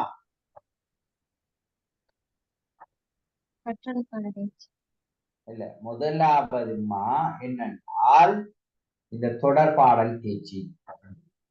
நீங்க இதை எங்க பார்க்கலாமான்னு சொன்னால் டீச்சர் கைடு இருக்கலாம், வழிகாட்டி, ஆசிரியர் வழிகாட்டில எல்லா ஆசிரியர் வழிகாட்டிலையும் முதலாவது அந்த ஆட்சி செய்தி அறிவுகளை புரட்டி போட்டு அங்க பாத்தீங்களான்னு சொன்னால் இலங்கையில் இருக்கிற என்ன பாடமாக இருந்தால் வழிகாட்டியிலையும் அது இருக்கு. சரிதானே? ஆசிரியர் அறிவுறுப்பு வழிகாட்டில நீங்க பார்க்கலாம், அது இருக்கு. அத்தியாவசிய கற்றல் தேர்ச்சி, சாரி அடிப்படை கற்றல் தேர்ச்சி, அடிப்படை கற்றல் தேர்ச்சி. அதே நேரம் தேசிய கல்வி இலக்குகள்ங்கிறது எல்லா கல்வியிலும் இருக்காண்டா. இந்த பாடசாலை கல்வியின் ஊடாக எப்படியான ஒரு பிள்ளை உருவாக்கப்படணும்ங்கிறத வலியுறுத்துறதுக்காக எல்லா கைட்லயும் அதை போட்டு வைக்கிறாங்க. நீங்க நான் படிப்பிக்கிற அந்த விஷயத்தினூடாக இப்படியான ஒரு பிள்ளை உருவாக்கணும். ஓகே, அந்த கம்யூனிகேஷன் தொடர்பாடல் திறன் என்கிற அந்த விஷயத்தில் அந்த அடிப்படை திறன்ல எத்தனை பிரதானமான விடயங்கள் இருக்குன்னு நீங்க சொல்லலாமா? ஏன்னா நாங்க இந்த பிஇடிங்கிற விஷயத்தை படிக்கிறோம். இதுல டீச்சர்ஸும் இருப்பீங்க, நீங்க இருக்கீங்களா? டீச்சர்ஸ். ஆகவே நாங்க இந்த துறைக்குள்ள இருக்கிற ஆட்களுக்காக இது சம்பந்தமான தெளிவு எங்ககிட்ட கட்டாயம் இருக்கும். இப்ப டாக்டருக்கு பெனடோலோ அல்லது இந்த மருத்துவம் சார்ந்த அடிப்படையான விஷயங்கள் தெரியாம அவரை நாங்க டாக்டர்னு சொல்லிடாதானே. அது மாதிரி ஆசிரியராக இருக்கிறோமான்னு சொன்னால் இது அடிப்படையான விஷயங்கள். இவைகளை மையமாக வைத்துதான் இந்த பாடத்திட்டம் உருவாக்கப்பட்டது. அந்த இலக்குகளை அடையக்கூடிய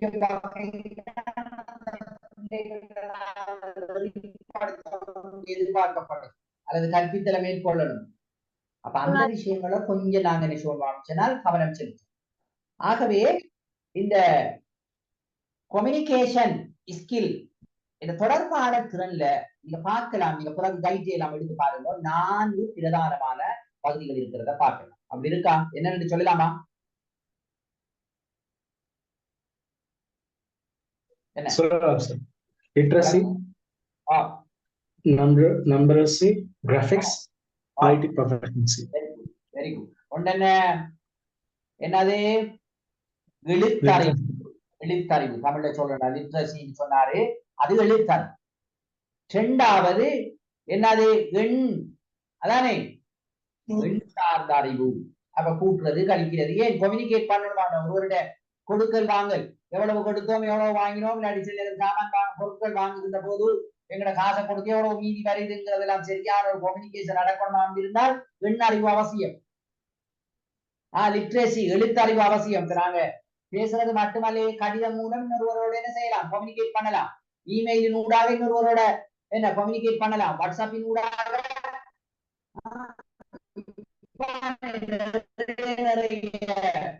நவீன ஊடக அல்லது தொடர்பாடல் சம்பந்தமான விஷயங்கள் வந்து. எனவே அப்ப எழுத்தறிவு, எண் அறிவு. அடுத்தது சித்திர அறிவு. வழங்கல சித்திரம், அதானே 3வது. சித்திர அறிவு என்பதன் ஊடாக நீங்க என்னத்தை கருதுறீங்க?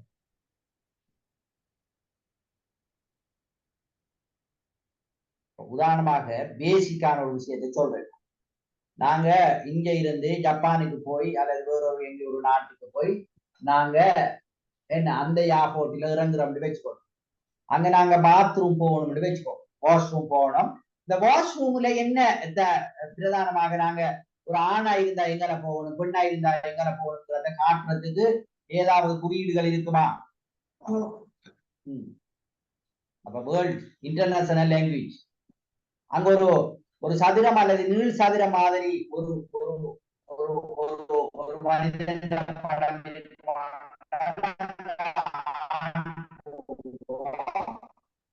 முக்கோணம் அடிவில் ஒரு படம் பெண்ற ஒரு படம் ஒன்று இருக்குமா இருந்தால் அங்க பெண்கள் போங்க. அப்படித்தானே அதுல கருத்து? அப்படித்தானா? என்ன பேசுறது விளங்குதா? இடையில கிளியர் இல்லாம போகுது. இப்ப விளங்குது, இடையில கிளியர் இல்லாம போகுது. அப்ப நான் என்ன சொன்னால், அந்த பெரும்பாலும் இந்த வாஷ்ரூம்கள்ல ஆண்கள் போக வேண்டிய பகுதியை குறிக்கிறதுக்கு ஒரு சதுரம் அல்லது ஒரு செவ்வக அடிப்படையில் ஒரு உருவம் இருக்கும். அது ஆண்களை குறிக்கும். இங்கால ஒரு முக்கோண அந்த வடிவில் இருக்குமான்னு சொன்னால் அது பெண்களை குறிக்கும். அப்படித்தானே? ஆகவே பாருங்க, அடிப்படையான அந்த சித்திர அறிவு பல விடயங்களுக்கு தேவைப்படும். அது மாதிரி தான் அபாயம் என்று சொன்னால் ஒரு என்ன மண்டை ஓட்ட போட்டு அப்படி பின்னாடி போட்டு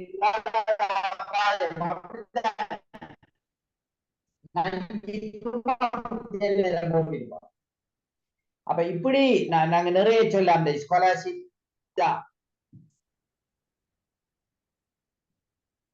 என்ன சில நேரம் சில பாக்ஸுகள்ல அம்புக்குரிய மேல் நோக்கி போட்டிருப்பாங்க. என்ன கருத்து?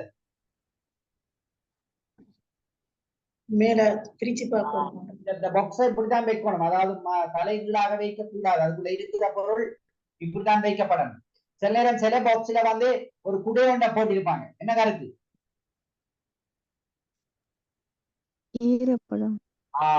இதுக்குள்ள இருக்கிற பொருள் வந்து நனையக்கூடாது. சில பாக்ஸுகள்ல ஒரு குவளை, கண்ணாடி குவளை ஒன்று அப்படி இருக்கு. என்ன கருத்து? இது குடுக்கி இருக்கிற பொருள். அப்ப பாருங்க, அப்ப சித்திர அறிவு அதுக்கு அடுத்தது ஐசிடி. இது இன்றைய வேர்ல்டு வந்து நாங்க இருக்கிற வேர்ல்டு வந்து டிஜிட்டல் வேர்ல்டுன்னு நாங்க சொல்றோம். அப்ப இந்த டிஜிட்டல் வேர்ல்டுல ஐசிடி அறிவு என்பது மிக முக்கியமான ஒரு விஷயம், கம்யூனிகேட் பண்றது. இப்ப பாருங்க, அப்ப சும்மா நீங்க எல்லாரும் உங்களோட வீட்டுல இருக்கீங்க, நானும் எந்த வீட்டுல இருக்கேன். இப்ப நாங்க ஒரு தொடர்பாடலோட நான் சில கேள்விகளை கேட்க, நீங்க பதில்களை சொல்றீங்க, அல்லது நான் பேசுறேன், நீங்கள் கேட்டுக்கொண்டிருக்கிறீர்கள், உங்களுடைய சில கருத்துக்களை இங்க பகிர்கிறீர்கள். இது ஒரு கம்யூனிகேஷனா இல்லையா? இதுக்கு என்ன மிக முக்கியமா தேவை? ஜூம் அப்ப எப்படி எங்களோட போன்ல அல்லது இதுல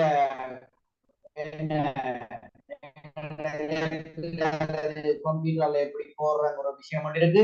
சில வேளை அது தெரியாட்டியும் ஓகே, நாங்க ஒரு தெரிஞ்ச ஒருவரை வச்சு நாங்க அந்த ஜூம் எப்ப நாங்க என்ன செய்யறோம் இன்ஸ்டால் பண்ணிக்கலாம். ஓகே, இப்ப அதை எப்படி இயக்குற? இப்ப எங்களுக்கு லிங்க் போடப்பட்டாலும் எப்படி அந்த லிங்கின் ஊடாக நாங்க இதுல ஜாயின் ஆகுறங்கிற இன்னொரு அறிவு எங்களுக்கு தேவையா? ஆகவே இந்த கம்யூனிகேஷன் என்பது மிக முக்கியமான ஒரு விஷயமாக பார்க்கப்படும். எனவே இந்த கம்யூனிகேட்டை சரியாக செய்வதற்கு எங்களுக்கு இந்த கற்றல் என்பது மிக அவசியமானது. அப்ப எனவேதான் அந்த நான் சொன்ன மாதிரி அந்த இப்ப 20 ஸ்கில்ல பிரதானமான ஒன்றும் இலங்கையினுடைய கல்வி புலத்திலே இப்போது இருக்கின்ற அடிப்படை தேர்ச்சிகள்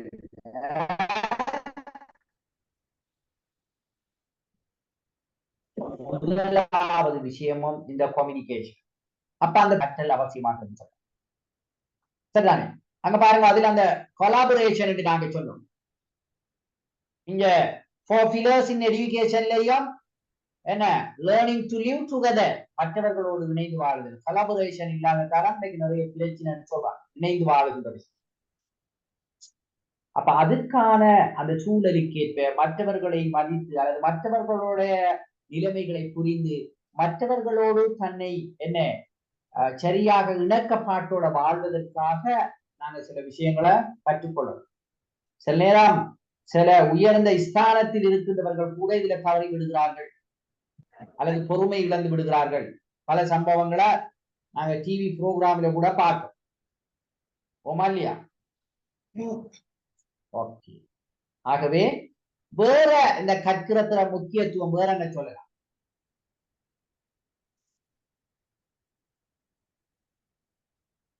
கற்பதன் முக்கியத்துவம் சொல்லுங்க, ஏன் கற்கணும்?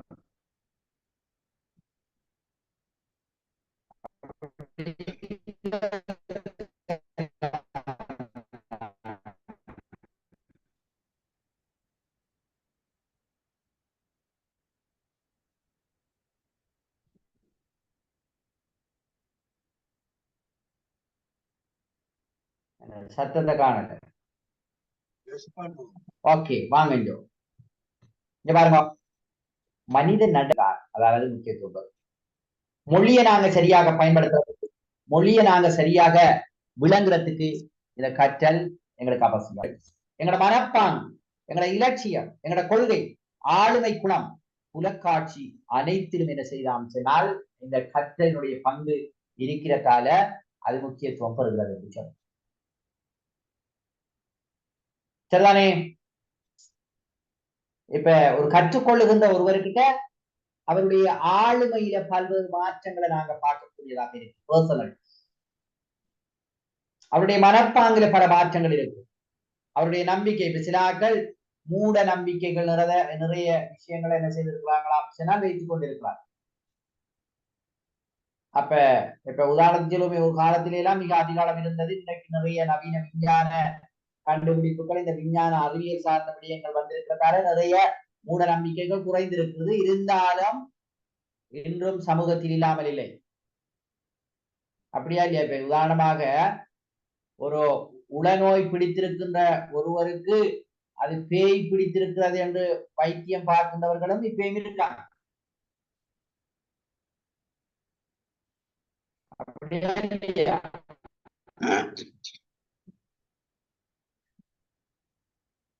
ஓகே, தாக்கம் செலுத்துகிறதால, அது பங்கு வகிக்கிறதால அது முக்கியத்துவம் சொல்லலாம். அப்ப ஒரு சுற்றுச்சூழல்ல இருக்கின்ற எங்களை அண்டிய இருக்கின்ற எல்லா விஷயங்களை நாங்க எப்படி கையாள்றது, எப்படி நடந்து கொள்றதுங்கிற அந்த நடத்தைகளை நாங்க சரியாக மேற்கொள்வதற்கு இந்த கற்றல் அவசியமாகிறது.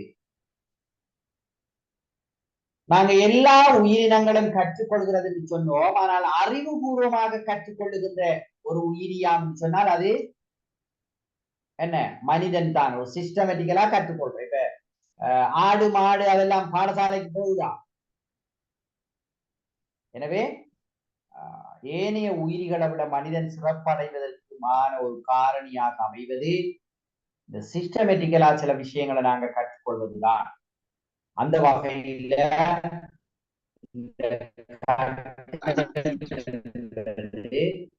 மிகுந்த முக்கியத்துவம் இருக்கிறத நாங்க என்ன செய்யலாம் மக்கள் பார்க்கலாம். இப்ப பாருங்க, அப்ப இது கற்றல்ல வகைகள் சில விஷயங்களை சொல்றாங்க. அதாவது என்ன ஸ்கில் லேர்னிங், திறன்களை கற்றுக்கொள்ளுதல். ஏதாவது ஒரு வேலைக்கு தேவையான திறன்களை நாங்க கற்றுக்கொள்றோம். அதே போல இந்த பெர்செப்ஷன், புலக்காட்சியினூடாக சில விஷயங்களை கற்றுக்கொள்வது, பார்த்து கற்று. அதே போல கன்செப்சுவல் லேர்னிங், ஒரு கன்செப்ட் உங்களுக்கு தெரியுமா? இந்த கன்செப்ட் மெப்ன்ற விஷயம் என்னது? நான் பேசுறது கிளியர் இல்லாம இருக்கா? ஓம் சார், இடையில விட்டு விட்டு தான் வருது. என்னது எந்த சரியான சில நேரம் இங்கால ஒரு 5:30 இருந்து ஃபுல்லா மழை பெய்ய தொடங்கினது. இப்பதான் கொஞ்சம் மழை விட்டிருக்கு. சில நேரம் அந்த மழை பெஞ்ச இதால இந்த கவரேஜ் இஷ்யூ சில நேரம் இருக்கலாம். ஓகே, பாப்போம் என்னண்டு. ஓகே, உங்களுக்கு நான் ஏற்கனவே இந்த லேர்னிங் ஸ்டைல்ன்ற ஒரு விஷயத்தை சொல்லிக்கேனா? இப்போ கிளியர் சார். ஓகே, இப்ப கிளியர். அப்பதான் கிளியர் இல்ல. ஓகே, பாப்போம். இந்த லேர்னிங் ஸ்டைல்ன்ற ஒரு விஷயத்தை நாங்க படிச்சிருக்கோமா, கதைச்சிருக்கோமா? நாம கற்றல் பாணிகள் உண்டு. ஓகே, அந்த ஆடிட்டோரி, கேன்செட்டிக், என்ன டெக்டைல், விஷுவல் அப்படிலாம் கதைச்சிருப்போம். அதாவது பார்வையினூடாக கற்றுக்கொள்ளுகின்ற, கேள்வியினூடாக கற்றுக்கொள்ளுகிற. அப்ப அப்படி மாதிரி இங்க பாருங்க, புலக்காட்சியினூடாக கற்றல் இடம்பெறுகிறது. ஒரு விடயத்தை பார்த்து கற்றுக்கொள்றோம். அடுத்தது பொதுமை கருத்து வழி கற்றல். ஏற்கனவே பல்வேறு பொதுமையாக்கம் செய்யப்பட்ட பல்வேறு கருத்துக்கள் இருக்கும். அதை அறிந்து கொள்வதற்காக சில விஷயங்களை நாங்கள் கற்றுக்கொள்வோம். வழங்கல. ஓகே, அதே போல இமிட்டேஷனல் லேர்னிங். நான் ஏற்கனவே சொல்லியிருக்கேன், பண்டூரா சம்பந்தமா கதைச்சிருக்கேன் நினைக்கிறேன். பண்டூரா என்ற ஒரு கல்வியலாளர் இருக்கிறார். இமிட்டேஷன் என்ற ஒரு கொள்கையை சொல்கிறார் என்று சொல்லியிருக்கமா? போல கற்றல் அல்லது பின்பற்றி என்னண்டா, பண்டூரா என்று சொல்லி ஒரு கல்வியலாளர் இருக்கிறார்.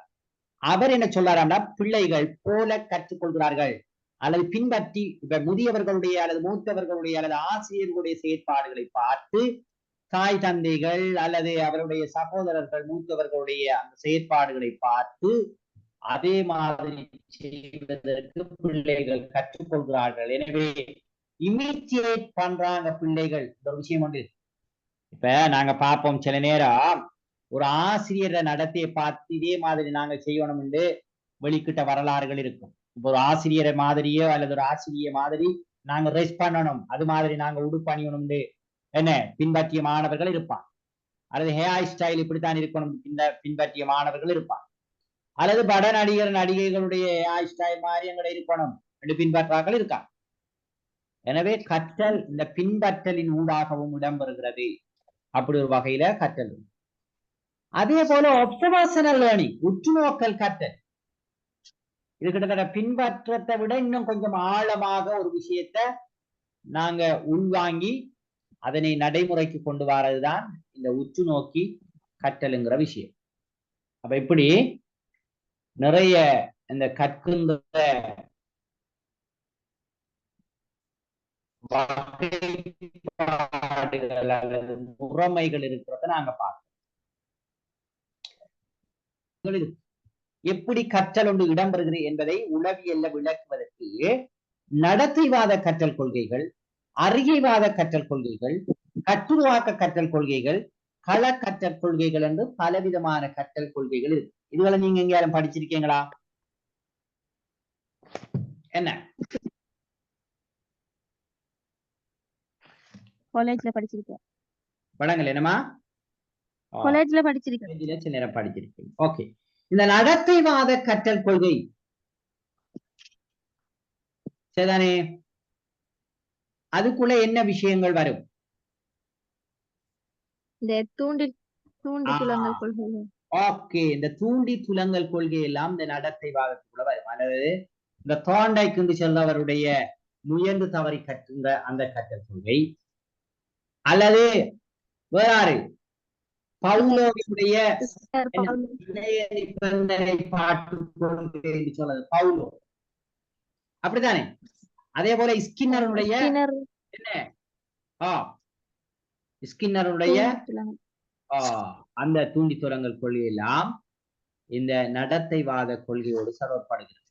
என்னென்றால் கற்றல் எப்படி இடம்பெறுகிறது என்றால் நடத்தையில ஏற்படுகின்ற மாற்றத்தினூடாக மாத்திரம்தான் கற்றல் இடம்பெறுகிறது என்று, அல்லது நடத்தையை அடிப்படையாக கொண்டுதான் கற்றல் இடம்பெறுகிறது என்று இந்த என்ன பவுலோ அல்லது தோண்டைக் அல்லது ஸ்கின்னர் போன்றவர்கள் சொல்கிறார். அவர்களுடைய கொள்கை என்னன்னு நாங்க இப்ப பார்ப்போம் சில விஷயங்களை. அதே போல அறிகைவாதம் என்று சொல்றது ஆறாம் சொன்னால் உங்களுக்கு தெரியும், ஜீன் பியாஜ் அவரை கேள்வி படிப்பீங்க. அவர் விருத்தி உளவியலின் ஃபாதர் ஆஃப் டெவலப்மெண்ட் சைக்காலஜி, விருத்தி உளவியல் அல்லது குழந்தை உளவியலின் தந்தை என்று நாங்க அவரை சொல்லுவோம். ஆறு ஜீன் பியாஜி. அவரு இந்த அறிவுருவாக்கம் எப்படி இடம்பெறுகிறது, கற்றல் என்பது ஒவ்வொரு வயது பிரிவுக்கு ஏற்ற வகையில இந்த அறிவுல ஏற்படுகின்ற மாற்றத்தின் அடிப்படையில தான் கற்றல் நிகழ்கிறது என்று அவரு என்ன தூல சிந்தனை பருவம், நியம சிந்தனை பருவம், அப்படி நாங்க இரவு கதைச்சமா சில பருவங்கள்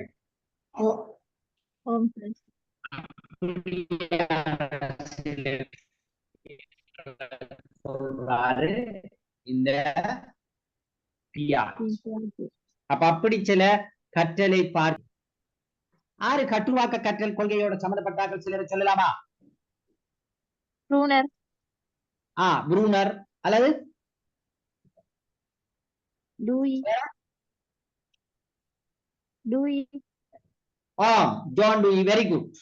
ஜான் டூயி, ப்ரூனர் போன்றவர்கள் எல்லாம் இந்த ஒரு பிள்ளையினுடைய அறிவு சிறிய விடயத்திலிருந்து மெதுமெதுவாக நாங்க ஸ்டெப் பை ஸ்டெப்பா சில விஷயங்களை கொடுக்கின்ற போது இருக்கிற அறிவோட சேர்த்து அடுத்த அறிவு என்ன செய்யப்படுதாம் சொன்னால் கட்டி எழுப்பப்படுகிறது. எனவே கட்டுருவாக்கம் என்கிற அடிப்படையில தான் இந்த விகோஸ்கி என்ற ஒருவர் இருக்கார். கேள்வி படிக்கீங்களா?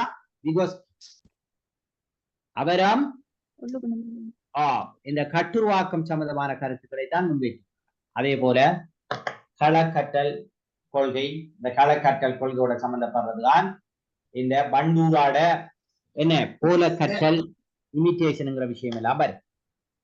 ஆகவே இந்த கற்றல் தொடர்பாக பல கல்வி உளவியலாளர்கள் பல்வேறு கருத்துக்களை இந்த கோட்பாட்டு ரீதியாக எப்படி ஒரு கற்றல் இடம்பெறுகிறது என்பதை விளக்குவதற்கு முன்வைத்திருக்கின்ற அந்த விஷயங்களை நாங்க பார்க்கக்கூடியதாக இருக்குது. அந்த அடிப்படையில நீங்க பாருங்க, இங்க முதலாவது ஒரு விஷயம்தான் இந்த தோண்டைக்கிற முயன்று கொள்கை. தோண்டைக்கு என்ன சொல்றாரு சொன்னால், மாணவர்கள் முயன்று தவறுவதன் ஊடாகத்தான் கற்றுக்கொள்கிறார்கள் என்கிற மிக பிரதானமான ஒரு விஷயத்தை அவர் சொல்றார். ஒரு பிள்ளை அல்லது ஒரு மனிதன் அல்லது ஒரு உயிரி முயன்று தவறுவதன் ஊடாகத்தான் கற்றுக்கொள்கிறது என்பதுதான் இவர பிரதானமான ஒரு கருத்து. இவர் அமெரிக்காவை சேர்ந்த ஒரு கல்வி உளவியலாளர். இவருக்கு தனியே ஒரு என்ன தோண்டைக்கினுடைய பெட்டி இவர் வெட்டி இருக்கு, ஒரு அவர் பரிசோதனை செய்த ஒரு பெட்டி. இவர் தெரிந்தானே ஒரு பூனையின் மீது இவர் ஒரு பரிசோதனையை செய்தார். அப்ப ஒரு பெட்டிக்குள்ள பசிக்கின்ற ஒரு பூனையை வச்சு அவர் என்ன செய்தாராம் சொன்னால் வெளியே உணவை வச்சார். அது உணவு தெரிகின்ற மாதிரி அது ஒரு என்ன கண்ணாடி அப்படி தெரிகின்ற மாதிரி அதை ஆக்கி வைத்தார். இப்ப அந்த பூனை வந்து பெட்டிக்குள்ள இருந்துகிட்டு வெளியே வாரத்துக்கு என்ன செய்யலாம் சொன்னால் நிறைய முயற்சிக்கும். அப்ப முயற்சித்தால் அங்க என்ன இருக்கான்னு சொன்னால் அங்க அந்த பிள்ளைக்கு அந்த பூனைக்கு வர முடியாது. அங்கு மிஞ்சி என்ன செய்யலாம் சொன்னால் ஓடிச்சு அந்த பொட்டிக்குள்ள பாயப்ப அங்க ஒரு ஏதாவது ஒன்றை அழுத்துகின்ற போது ஒரு பட்டன் அல்லது ஏதாவது ஒன்றை அது அழுத்துகின்ற போதோ அங்க அதனுடைய கதவு திறக்கப்பட்டு அந்த பூனை வெளியேறுவதற்கான ஒரு சந்தர்ப்பம் கிடைக்கும். எனவே இப்ப என்ன செய்தாம் சொன்னால் அந்த பூனை அப்ப திடீர்னு வெளியே வந்து அந்த உணவை சாப்பிடுகிறது. இப்ப அடுத்த தடவை அந்த பூனையை போடப்படுது என்றால் திரும்ப பசிக்கின்ற ஒரு சந்தர்ப்பத்துல அதை போடப்படுது. திரும்ப அந்த பூனை என்ன செய்யலாம் சொன்னா மேலும் கீழும் பாங்கி அப்படிலாம் செஞ்சு வெளியே வருவதற்கு ட்ரை பண்ணி அங்க அது வருது. திரும்ப அடுத்த தடவை போடப்படுது. அப்படி பல தடவைகள் போடுகின்ற போது ஆரம்பத்தில் அந்த பூனை வெளியே வருவதற்கு எடுத்த டைமை விட பின்னர் அந்த பூனை வெளியே வருவதற்கு எடுத்த டைம் வந்து குறையும். அப்ப என்னண்டா இந்த பாங்கி ஓடி திரியக்குள்ள ஏதோ ஒன்று நசிப்பாடுவதன் ஊடாகத்தான் இந்த இது திறக்கிறது என்பதை அந்த பூனை அறிந்து கொண்டு அப்ப மெதுமெதுவாக அதனுடைய அந்த தவறுகள் குறைந்து வெளியே வருகின்ற ஒரு விஷயத்தை நாங்க பார்க்கிறோம். எனவே பிள்ளைகளுக்கு நாங்க தூண்டலை நாங்க கொடுக்கக்குள்ள அதற்கான துலங்கள் அது முயன்று தவறு ஏற்படுகிறது. அது முயன்று தவறு கற்றுகின்ற போது அந்த சரியான துலங்கள் வலுப்படுத்தப்படுவதால தவறுகள் நீக்கப்படுகிறது. எனவே அந்த பிள்ளையில நடத்தையில முக்கியமான மாற்றத்தை அது என்ன செய்யலாம் ஏற்படுத்துகிறது என்று இந்த தோண்டை குறிப்பிடுகிறார். இப்ப உதாரணத்துக்கு கணித பாடத்தை நாங்க எடுத்துக்கொண்டால் கணித பாடத்துல ஒரு பிள்ளை ஒரு நாங்க ஏதாவது கூட்டலோ கழித்தலோ அல்லது ஏதாவது செய்கையோ நாங்க கொடுக்கக்குள்ள அந்த பிள்ளை என்ன செய்யுமாம் சொன்னால் முயன்று தவறி அதுல நிறைய பிள்ளைகளை விடும். இப்ப அடுத்த தடவைகள் நாங்க அதுக்கு பயிற்சிகளை கொடுக்கின்ற போதோ அது பற்றிய விளக்கங்களை நாங்க வழங்குகின்ற போதோ அந்த பிள்ளை என்ன செய்வோமாம் சொன்னால் என்ன செய்யுமாண்டால் அந்த தவறுகளை திருத்தி கொண்டு அடுத்த கட்டத்துல அது பிள்ளைகள் விடாம இந்த கணித செயற்பாடுகளை செய்வதற்கு அந்த பிள்ளை கற்றுக்கொள்ளும். அப்ப இப்படி என்ன நடக்குதான்னு சொன்னால் ஒரு பிள்ளை முயன்று தவறி கற்றுக்கொள்கிறது என்ற கருத்தை இவர் முன்வைத்திருக்கிறத நாங்க பார்க்கிறோம் இவர கொள்கை. அப்ப இவர் ஒரு பூனையை அடிப்படையாக வைத்து தன் கொள்கையை அவர் நிரூபித்திருக்கிறார். அதே நேரம் இந்த தோண்டைக்கு வந்து பிரதானமான 3 விதிகளை சொல்லி இருக்கிறார். ஒரு கற்றல் இடம்பெறுவதற்கு பிரதானமாக 3 விதிகள் அங்கே இருக்கணும்.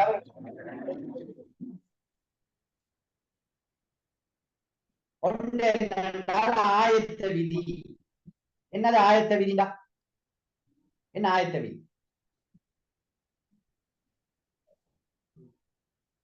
ஒரு செயற்பாடு செய்யறதுக்கு முதல்ல அது ரெடி ஆகணும். Very good. ஆயத்தம் இல்லாத நிலையில நான் என்ன செய்யலாம் சொன்னால் அந்த பிள்ளைக்கு கற்பித்தலை மேற்கொள்ள முடியாது. உங்களுக்கு தெரியும் பிரைமரி பிள்ளைகளுக்கு நம்மளோட பாடசாலைகள்ல இந்த என்னது செயற்பட்டு மகிழ்வோம் அப்படி ஒன்று இருக்கா? அது முடிஞ்சதுக்கு பிறகு அந்த பிள்ளைகளுக்கு சாப்பாடு கொடுப்பாங்க. அப்படியா? அதுக்கு பிறகுதான் அந்த பிள்ளைகளுக்கு என்ன நடக்குமான்னு சொன்னால் என்ன அப்ப அங்க என்னென்றால் இந்த உங்களுக்கு தெரியும் மேஸ்லோவினுடைய ஒரு தியரி இருக்கு, இந்த நீட் தியரி. அதாவது என்னதே தேவை கொள்கைன்னு சொல்றது. ஒவ்வொரு தேவை நிறைவேறியதன் பின் தான் அடுத்த தேவையின் பக்கம் பிள்ளை உந்தப்படுகிறத அந்த தியரி சொல்லும். ஆகவே இங்க என்னன்னா நாங்க என்ன செய்யறோம்னு சொன்னால் பசிக்கின்ற போது அந்த பிள்ளை கற்பதற்கு ஆயத்தமாக இருக்காது. நாங்க நேற்று சில விஷயங்களை பார்த்தோமா? நாங்க எண்ணக்கரு வளர்ச்சி. அப்ப அந்த ஆயத்தம் என்பது மிக முக்கியமான ஒரு விஷயம். எனவே இவர் என்ன சொல்றாராம் சொன்னால், சரியாக அந்த பிள்ளை கற்றுக்கொள்வதற்கான ஆயத்த நிலையில் இருத்தல் என்பது கற்பதற்கு மிக முக்கியமான ஒரு விதி என்றவர் சொல்றார். அது ஒரு விஷயம், ஆயத்த விதி. அப்ப இந்த விதியின்படி கற்போரின் ஆயத்த நிலை தூண்டல் புலங்களை வலுப்படுத்துகிறது. இப்ப அவனுக்கு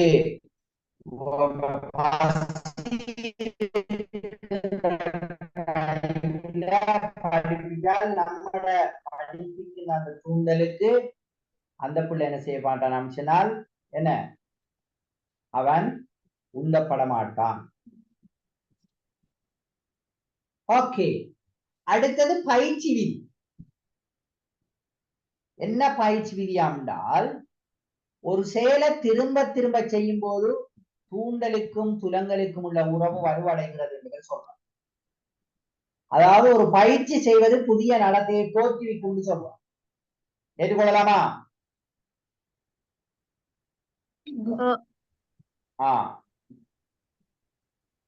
அப்ப நாங்க இப்ப பிள்ளைகளுக்கு கணித செயற்பாடுகளுக்கு நாங்க என்ன செய்யறோம், என்ன நாங்க தொடராக பயிற்சிகளை கொடுப்பது, அங்க பிழை விடாமல் கணித செயற்பாடுகளை செய்வதற்கு அந்த பிள்ளைக்கு அந்த பிள்ளைகளுக்கு அதை என்ன செய்யணும் சொன்னால் என்ன அந்த நிலைமையை ஏற்படுத்தும். எனவே ஏதாவது ஒன்றை கற்றுக்கொள்வதற்கு நாங்க இந்த பயிற்சியை நாங்க என்ன செய்யணும் சொன்னால் பயன்படுத்தணும். ஒரு மிக முக்கியமான விஷயம். ஆகவே ஒரு பிள்ளை தவறு விடாமல் ஒரு விடயத்தை சரியாக கற்றுக்கொள்வதற்கு அந்த பிள்ளைக்கு என்ன செய்யணும் சொன்னால் பயிற்சி வழங்கப்பட வேண்டும். இது அடுத்த விஷயம்.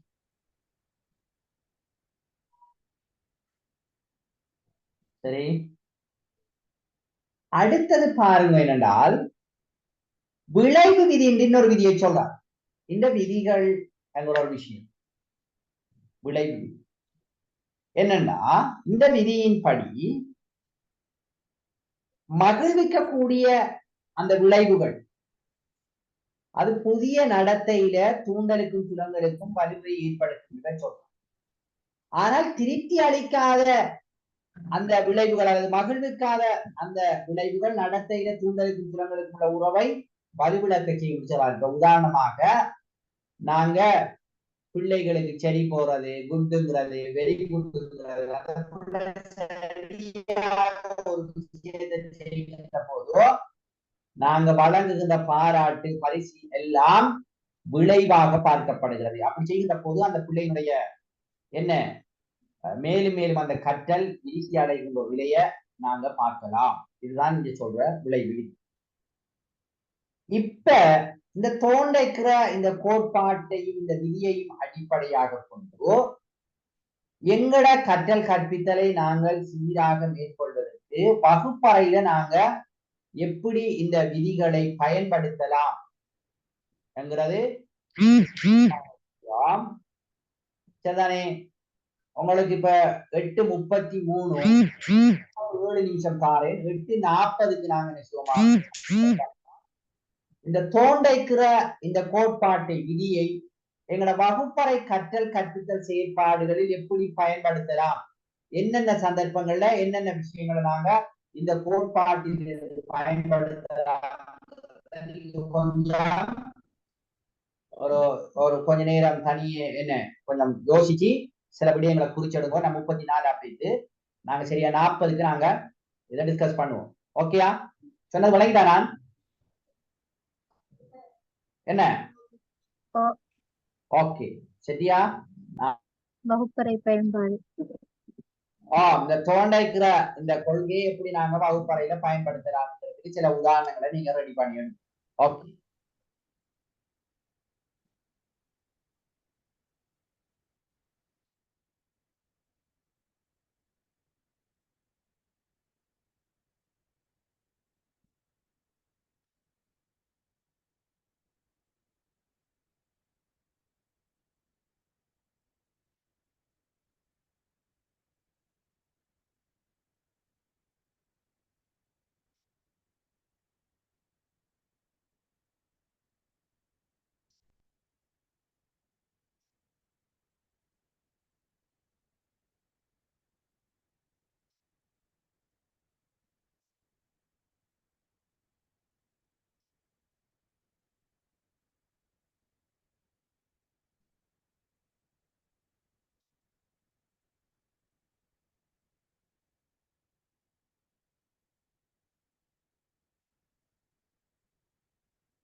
ஓகே, சொல்லுங்க ஆபம்.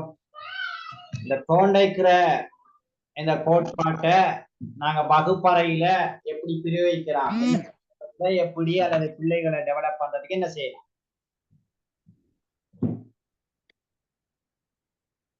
நான் பேசுறது தெளிவா கேக்குதா? ஆம் சார். ஆம் சார். ஒரு சிலர் மாத்தியம்தான் நீங்க நல்லா ரெஸ்பான்ஸ் பண்றீங்க, சிலரை காணாமல் போகிறார்கள். சொல்லுங்க. மாணவர்கள நடத்தையில ஒரு மாற்றத்தை ஏற்படுத்தி நல்ல ஒரு சூழலை உருவாக்கி அதன் பிறகு கற்பிக்கிறதுக்கு கற்பித்தல் சிறப்பானதாக அமையும். அதுல இந்த தோன்றைக்கு இந்த கொள்கை மாணவர்கள் கற்பிக்கிறதுக்கு முன்னுக்கு அவர்கள் ஒரு ஆயத்தப்படுத்துறதுக்குரிய சூழலை நாங்க முதல்ல உருவாக்கணும். அதுக்குரிய வழியை முதல் செய்யணும். அடுத்தது பிள்ளைகளை ஆயத்தப்படுத்துறங்கிற ஒரு விஷயத்துக்கு நாங்க இந்த கோட்பாட்டை அடிப்படையாக. அடுத்தது கற்ற விடயங்கள்ல பிள்ளைகளுக்கு சில நேரம் தெளிவில்லாம இருக்கும். ஒரு பயிற்சியை செய்வாங்க, பயிற்சி செய்ய அவங்களுக்கு தெளிவு இருக்காது. ஆகவே தொடர்ச்சியாக இவ்வாறான பயிற்சிகளை கொடுத்து அதுல ஒரு தெளிவு நிலையை ஏற்படுத்துறதுக்கு இது ஒரு பயிற்சி விதி சாதகமா அமையுது எங்களுக்கு. இதுல தவறு விடுற சந்தர்ப்பங்கள் குறைவாக காணப்படும். மற்றது மாணவர்கள் மகிழ்ச்சியாக கற்றல் சூழலை ஏற்படுத்துறதுக்கு விளையாட்டு மூலம், மற்ற பாடல்களை அபிநயங்கள் மூலம் பாடுறது, மற்றது மன நிறைவுடைய செயற்பாட்டு ரீதியான ஒரு கற்றல் முறைகளை செய்யும் பொழுது அவர்கள் அந்த பரிசோதனைகளை கூடுதலா விரும்புவாங்க. அப்படியான கற்றல் விதிகளை கற்பிக்கிறதுக்கு அவரோட விளைவு விதியும் எங்களுக்கு ஒரு சாதகமா பயன்படுத்தி கொள்ளலாம். வேற சந்தர்ப்பங்கள் என்னன்னா, நீங்க அந்த உரிய சந்தர்ப்பத்தை நீங்க என்ன செய்யலாமா சொன்னால் தெளிவா சொல்லலாம். இப்ப இந்த சந்தர்ப்பத்துல இந்த விதியை அல்லது இந்த கோட்பாட்டை நாங்க எப்படி பயன்படுத்துவோம் நீங்க சொல்லலாம். பயிற்சி விதிக்காக வாசிப்பு பயிற்சி, எழுத்து பயிற்சி, மனனம் செய்தல், கணித அதெல்லாம் செய்யலாம் சார். ஓகே, நல்லா. அதாவது இந்த விதி கற்றல் அனுபவங்களை இலகுவிலிருந்து சிக்கலை நோக்கி படிப்படியாக கொண்டு செல்லும் போது அவங்களுக்கு அவங்களோட தோண்ட இதுல முயன்ற பூனை கற்கிற மாதிரி சின்ன விஷயங்கள்ல இருந்து நாங்க கடினத்தன்மையை நோக்கி எங்களோட கற்றலை கொண்டு செல்லலாம். Okay, very good.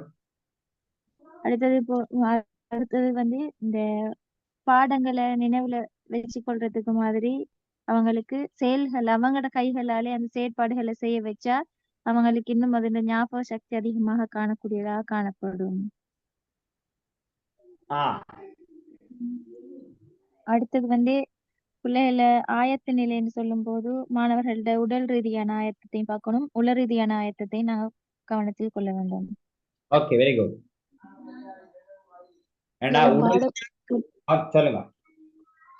நாங்க பயிற்சிகளை மட்டும் வழங்காம அந்த பயிற்சிகளை வழங்கிட்டு அதை மீட்டிக் கொள்வதற்கும் அவங்களுக்கு சந்தர்ப்பங்களை வழங்கணும். இப்ப சில நேரம் நீங்க பாருங்க, நம்மளோட கல்வி திட்டத்தில இந்த ஸ்காலர்ஷிப் அப்படி எக்ஸாம் எழுதுற அல்லது அதுக்கு தயார்படுத்த போறதெல்லாம் காலையில ஏர்லி மார்னிங் ஸ்கூலுக்கு போறதுக்கு முன்ன சில இடங்கள்ல வகுப்பு ஸ்கூலுக்கு போய் சாப்பிடுறது கூட அந்த புள்ள கையால் அள்ளி சாப்பிடாம அம்மா மாதிரி நாளே என்ன அந்த தீத்தி விட்டுட்டு திரும்ப அடுத்த வகுப்பு, திரும்ப நைட்டில வகுப்பு. அப்ப அந்த சுயமாக பிள்ளை கற்பதற்கான வாய்ப்பு அங்க வழங்கப்படுது.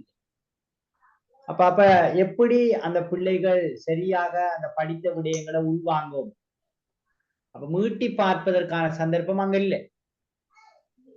அப்ப இந்த விஷயங்களை எல்லாம் கொஞ்சம் நாங்க ரியலைஸ் பண்ண வேண்டியிருக்கு நம்மளோட கல்வி திட்டத்துல அல்லது நம்மளோட கல்வி செயற்பாடு. ஓகே, வேற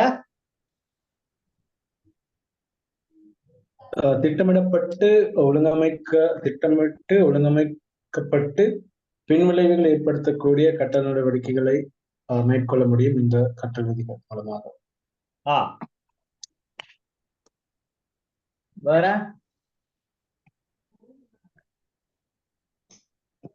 விஷயங்களை சொல்லலாம்.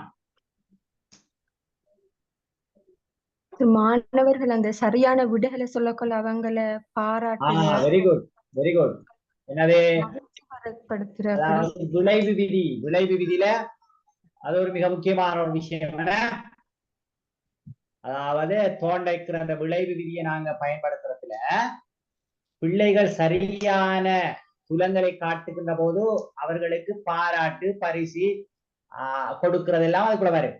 ஓகே, நல்ல விஷயம். வேற ஓகே சரிதானே? நாங்க இப்ப பார்ப்போம். இங்க பாருங்க, தோண்டைக்கிற கொள்கையை வகுப்பறையில பயன்படுத்துதல் என்கின்ற போது மாணவர்கள்ல ஆயத்த நிலைக்கேற்ப கற்பித்தல். அதாவது மாணவர்களை முதலாவது ஆயத்தப்படுத்திட்டு தான் எங்களோட கற்பித்தலை நாங்க மேற்கொள்ளணும். அப்ப உங்களுக்கு தெரியும், நாங்க பசியோட மாணவர்கள் இருக்கிறார்கள் என்றால் நாங்க அந்த பசியை அவர்கள் ஆற்றுவதற்கான சந்தர்ப்பங்கள் நாங்க வழங்கப்படும். அல்லது சில நேரம் மாணவர்கள் சோர்வாக இருக்கிறார்களாம் சொன்னால் அந்த சோர்வை போக்குவதற்கு ஏதாவது ஒரு ஆக்டிவிட்டிஸ் அதுகளை கூட நாங்க என்ன செய்யலாம். இப்ப எங்களுக்கு தெரியும், பாடத்தை நாங்க திடீர்னு போய் எடுங்க நாங்க கழித்தல் படிக்கிறேன்னு சொல்றதை விட பாட அறிமுகம் வந்து நாங்க செய்வோம். அப்படி இருக்கா?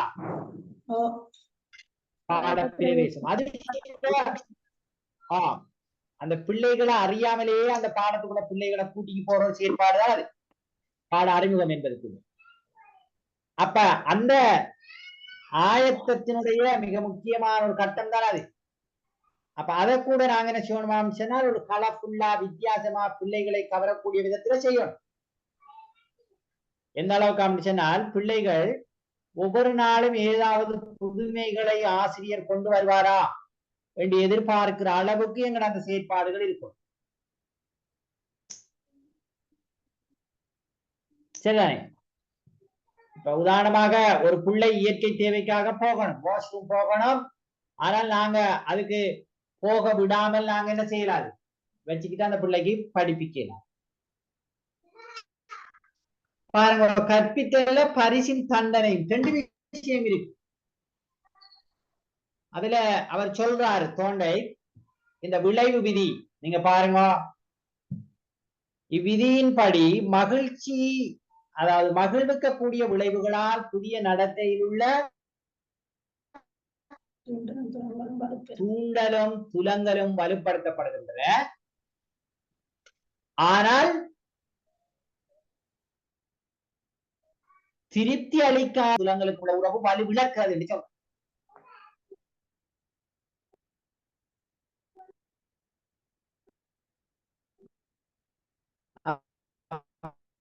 அப்ப உங்களுக்கு தெரியும், இந்த வெகுமதி வந்து ரெண்டு அப்படியா என்ன? இப்ப நாங்க பாராட்டு வழங்குறது, பரிசு வழங்குறது, அதெல்லாம் இப்ப சில நேரம் சிலாக்கள் இந்த அப்படி இருக்கா?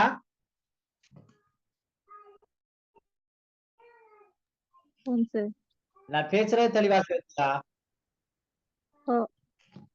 அப்ப அப்படி எல்லாம் பிள்ளைகளை என்கரேஜ் பண்ண.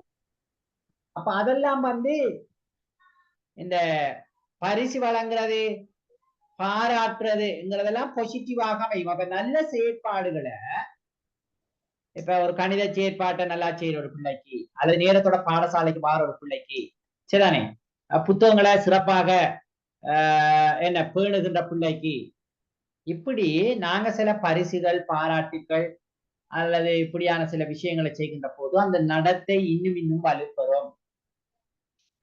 அப்ப இவர் தோண்டைக்கிற கொள்கையின்படி விளைவு விதியில நாங்க இப்படியான சில விஷயங்களை செய்யலாம். இப்ப நாங்க என்ன செய்வோமா அப்படின்னு சொன்னால், பிள்ளைகளுக்கு வெரி குட் போடுவோம், எக்ஸலன்ட் போடுவோம், அதே போல குட் போடுவோம், அல்லது ஸ்டார் ஒட்டுவோம். அப்படியான சில செயற்பாடுகள், அல்லது கிளப் பண்ணுங்க எல்லாரும் சரியானபடியே சொல்லிட்டார் என்று சொல்றது எல்லாம் இதுக்குள்ள வரும். அதுக்கு மேலே தாண்டி ஏதாவது சிறிய பரிசு பொருட்களை கொடுக்கிறதையும் சேர்க்கலாம். அதே போல தண்டனை வழங்குதல், பிள்ளைகளுக்கு தண்டனை வழங்கலாமா? அப்படி ஒரு பிரதிவாதம் இருக்குண்டே உலகத்தில். என்ன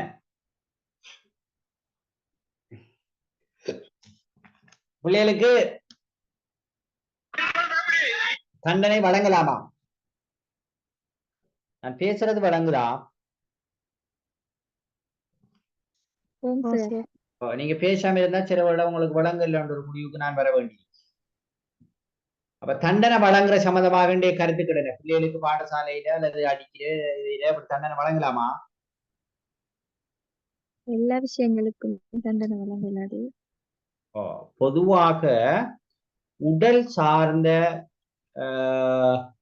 நோவினைகளை ஏற்படுத்துகின்ற தண்டனைகள் முற்றாக தவிர்க்கப்படணும் என்றுதான் சொல்லப்படும். இன்றைக்கு இருக்கிற சைல்ட் ரைட்ஸ் அப்படியான சில விஷயம்.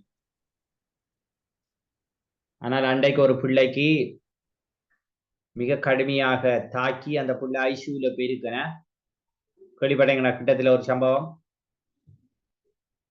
என்ன? ஓகே, அப்ப நாங்க என்ன சொல்றோம் சொன்னால் ஒரு வித்தியாசமான விதத்துல சில தண்டனைகள் வழங்கலாம். ஏதாவது ஒரு பிள்ளையான நடத்தையை செய்த ஒரு பிள்ளைக்கு நாங்க இப்ப 5 அல்லது ஒரு 500 சொல்லுல ஒரு கட்டுரை எழுதிக்கா என்று கொடுக்கிறது. அது ஒரு வகையான ஒரு வகையான தண்டனை தான் அது. ஆனால் அது உடல் ரீதியாக அந்த பிள்ளைக்கு தாக்கத்தை ஏற்படும். கொஞ்ச நேரம் அப்படி பல கட்டுரைகள் அல்லது இதுகள் எழுதுறதுங்கிறது ஒரு கஷ்டமான விஷயமாக இருக்கும். ஆகவே அது ஒரு தண்டனையாகவும் அதை நாங்க என்ன செய்யலாம் சொன்னால் பயன்படுத்தலாம். அது அந்த பிள்ளைக்கு அப்படி எழுதினால் அது ஒரு நல்ல விளைவையும் என்ன செய்யுமாம் சொன்னால் ஏற்படும். அதாவது நாங்க சில நேரம் அந்த என்ன இப்ப மேக்சிமம் உங்களுக்கு தெரியும் வகுப்பு தடைகளை நாங்க ஏற்படுத்துற பிள்ளைகளுக்கு சரிதானே? பிள்ளைகளுக்கு வகுப்பு தடைகளை ஏற்படுத்துற ஒரு விஷயம் ஒன்று இருக்கு. அதுக்கு மாகாண கல்வி பணிப்பாளர்கிட்ட நாங்க அனுமதி பெற்றுத்தான் இந்த வகுப்பு இடைநிறுத்தங்களை நாங்க என்ன செய்யணும் மேற்கொள்ளும். சரிதானே? அப்படியான பல விஷயங்கள் இருக்கிறத நாங்க என்ன செய்யலாமா பார்க்கலாம். ஆகவே ஒரு வித்தியாசமான சில அவர்களுக்கு அது கஷ்டம் போல் இருக்கின்ற உடல் ரீதியான உபாதைகளை ஏற்படுத்தாத சில என்ன தண்டனைகளை கொடுக்கலாம். எனவே இப்படியான இப்ப உதாரணத்துக்கு நாங்க இப்ப மானிட்டரா இருக்கிறவரை அதுல இருந்து நாங்க என்ன செய்யறது இல்லாம ஆக்கி விடுற அது ஒரு தண்டனை தானே? அப்படியெல்லாம் செய்யலாம். அப்ப ஏதாவது பிழையான நடத்தையை ஒரு பிள்ளைகிட்ட இல்லாம செய்யறதுக்கு அந்த தூண்டிக்கான துலங்களை நாங்கள் வலுவிழக்க செய்யறதுக்கு வகுப்பறையில இப்படியான தண்டனை வழங்குகின்ற முறையையும் இந்த கோட்பாட்டின்படி பயன்படுத்தலாம். ஓமா என்ன சொல்றீங்க? ஓகே, அப்ப நாங்க அப்படி கூட நாங்க பார்க்கலாம். அப்ப அந்த வெகுமதி விதி இவருடைய வெகுமதி விதியின் படி அல்லது விளைவு விதி என்று சொல்லுகின்ற அந்த விளைவு விதியின் படி நாங்க அதுல பரிசு பாராட்டு வழங்குகின்றது மட்டுமல்ல, இப்படியான தண்டனைகள் வழங்குகின்ற விடயத்தின் ஊடாகவும் பிள்ளையினுடைய கெட்ட அல்லது பொருத்தமில்லாத நடத்தைகளை மாற்றுவதற்கு கூட நாங்க என்ன செய்யலாம் முயற்சிக்கலாம். அடுத்தது ஊக்குவித்தலும் ஆர்வத்தை தூண்டுதலும். இவர கொள்கையில இங்க இவர் சொல்ற அந்த விளைவு என்கிற விஷயம்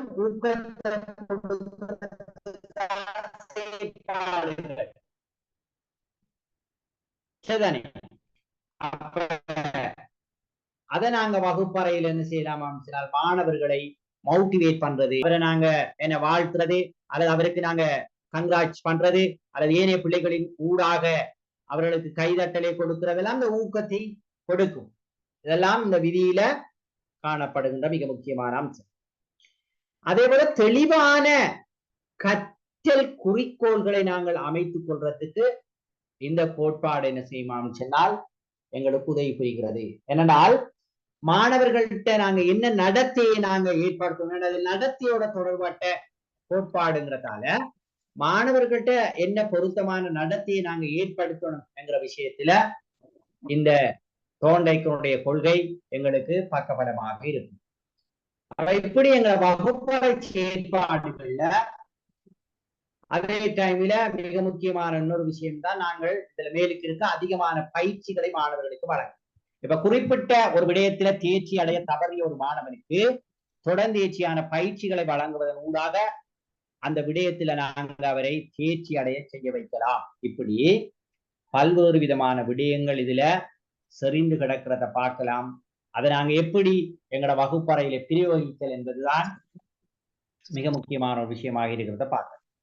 எனவே இந்த எஜுகேஷன் சைக்காலஜியாக இருக்கலாம், சைல்ட் ரைட்ஸ் ஆக இருக்கலாம், அல்லது நாங்க என்ன நீங்க ஃபவுண்டேஷன் ஆஃப் எஜுகேஷன் கல்வி அடிப்படை தத்துவங்களாக இருக்கலாம், மெஷர்மென்ட் அண்ட் எவலுவேஷன் கல்வி என்ன அளவீடு மதிப்பீடாக இருக்கலாம், அல்லது கைட் அண்ட் கவுன்சிலிங் வழிகாட்டல் ஆலோசனையாக இருக்கலாம். எதுவாக இருந்தாலும் அதை நாங்க எப்படி பயன்படுத்துகிறோம் என்பதுதான் மிக முக்கியம். சும்மா வெறுமன கொள்கைகளையும் கோட்பாடுகளையும் படிச்சு போட்டு போறங்கிறத விட அதை எங்கட இந்த கல்வி செயற்பாட்டில அல்லது எங்கட கற்றல் கற்பித்தல்ல எப்படி நாங்க பயன்படுத்தலாம் என்பதுதான் இங்க மிக முக்கியமாக பார்க்கப்பட வேண்டிய விஷயமாக இருக்கு.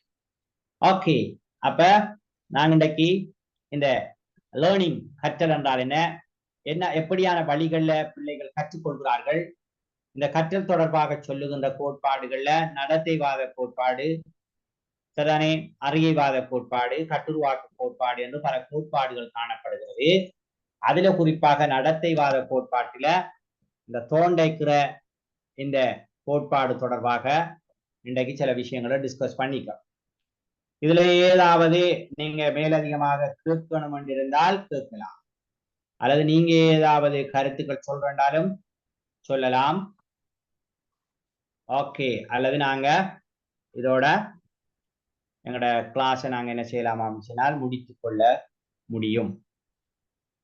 நான் நினைக்கிறேன் இதோட உங்களோட அந்த சைக்காலஜிங்கிற பாடம் முடிஞ்சால் அது இன்னும் இருக்கா?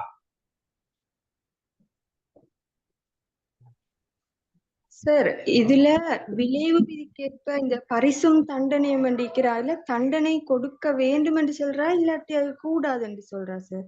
தண்டனை கொடுக்கலாம், ஆனால் உடல் ரீதியாக நாம பிள்ளைக்கு பிறந்த அடிக்கிறோம் உதைக்கிறோம் அதுகளை விட்டுட்டு நான் சொன்னதானே வித்தியாசமான முறைமைகள்ல அப்படியான தண்டனைகளின் ஊடாக கெட்ட நடத்தைகளை மாற்ற முடியும் என்று சொல்றார். சார், அது முழுமையான ஒரு மாற்றத்தை கொடுக்குமா சார்? இப்ப ஒரு தவறு செய்யும் போது அந்த அந்த தருணத்துல நம்ம அதை தண்டிக்கக்கூடிய விதத்துல சில தண்டனை அமையணும். இப்ப சார் சொன்ன சில தண்டனைகள் அது கொஞ்சம் காலதாமதம் ஏற்படுத்தக்கூடிய தண்டனைகள் போல எனக்கு தெரிகிறது. ஒரு பிள்ளை செஞ்சால் உடனே அடிக்கமாம் சொன்னால் அந்த இதுல இருந்து அந்த பிள்ளை திரும்பி கொள்ள முடியும் சொல்ல வாரங்க, அப்படியா? ஆமா சார், ஒரு ஒரு ஆமா அந்த அந்த அந்த தருணத்துல அந்த திருத்தப்படக்கூடிய வாய்ப்புகள் அதிகம் இருக்கு. உடனே நாங்க அந்த தருணத்துல என்ன செய்யணும் சொன்னால் அந்த இப்ப உதாரணமாக ரைட் நீங்க இதை அப்படி செய்யல, ஆகவே இத்தனை வசனம் கொண்ட இப்படி கற்றோண்டு நீங்க 500 வசனம் சொல்லல அல்லது 1000 சொல்லல நீங்க ஒரு கற்றோண்டு எழுதணும் என்று கொடுப்பது கூட ஒரு வகையான என்ன ஒரு மாற்று வழி தண்டனை தான். ஏன் நாங்க இப்படி இதுல சொல்றோம் சொன்னால் இப்ப பிள்ளைகளுக்கு அறவே அடிக்கப்படாதுங்கிற கன்செப்ட் ஒன்று இருக்கு, ஆனால் சில விஷயங்களுக்கு சிறு சிறு விஷயங்கள்ல செய்யத்தான் வேணும் என்ற தேவையும் இருக்கு. என்னடா உலகத்துல அந்த விஷயங்கள் இல்லைங்கிறதால நிறைய பிள்ளைகள் வழி தவறி போகிறார்கள் என்கிற ஒரு விமர்சனமும் இருக்கு. ஆனால் இந்த இப்ப இருக்கிற அந்த சட்ட ஏற்பாடுகள் என்கிற விஷயத்துல நீங்க கடுமையாக நாங்க பிள்ளையை தாக்குவோம் என்றிருந்தால் நாங்க பல சிக்கல்களுக்கு என்ன செய்ய வேண்டி வரும் சட்ட ஏற்பாடுகளுக்கு முகம் கொடுக்க வேண்டி வரும். எனவே வேறொரு விதத்திலான அந்த பிள்ளைகளை கையாளணுங்கிற அடிப்படையிலான் இப்படியான இந்த தண்டனைங்கிற விஷயங்கள் ஒரு இது மாதிரியான பொருத்தமான சில விஷயங்களை நாங்க என்ன செய்யலாம், ஓனா கிரியேட் பண்ணி கூட பிள்ளைகளை நாங்க செய்ய வைக்கலாம். இப்ப ஒரு அந்த பிள்ளைய நாங்க வெயில்ல வைக்கிறது அதெல்லாம் என்ன செய்யலாம் சொன்னால் சில நேரம் மயங்கி விடும், சிக்கலாகும். அப்படி இந்த பிள்ளைக்கும் அடிச்சுட்டு அந்த பிள்ளைய முட்டுக்கால முழங்கால வெயில வைக்க வச்சுதான் அந்த பிள்ளை மயங்கி விழுந்து ஹாஸ்பிட்டலுக்கு கொண்டு போய் இப்ப ஐசியூல இருக்கு அந்த பிள்ளை போன கடை. இப்ப பிள்ளைக்கு தண்டனை கொடுக்கிறது என்பது எப்படி இருக்கணுமாம் சொன்னால் அந்த பிள்ளை திரும்பி வாழணும் என்கிறதான் அடிப்படையாக கொண்டிருக்கணும் நீங்க சொல்றமா. ஆனால் சில உண்மையா நம்மட ஆட்கள் வழங்குற தண்டனைகள் அவர்களுடைய கோபத்தை தீர்த்து கொண்டதற்கு என்கின்ற ஒரு விஷயமும் இருக்கு. நான் சின்ன தண்ணி செய்யல, ஆகவே உனக்கு அடிச்சாதான் சரி என்று கொடுக்கிற அந்த தண்டனை ஆசிரியருடைய கோபத்தை அல்லது பெற்றோருடைய கோபத்தை தீர்த்து கொள்ளுகின்ற ஒரு வழிமுறையாகவும் பார்க்கப்படுது. அப்படி இருக்கப்படாது தண்டனை. சரிதானே? ஓகே, வேற ஏதாவது?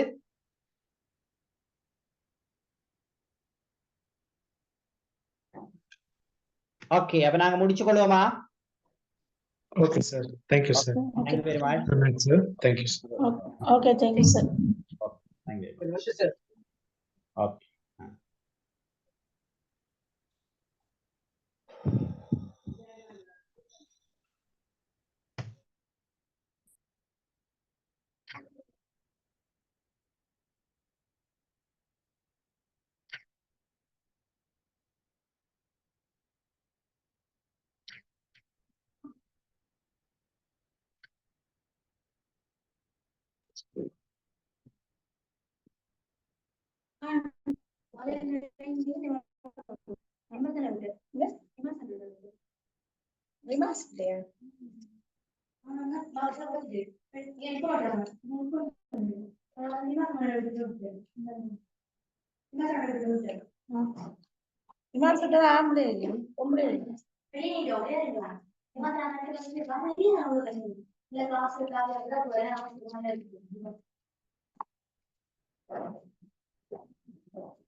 காவியா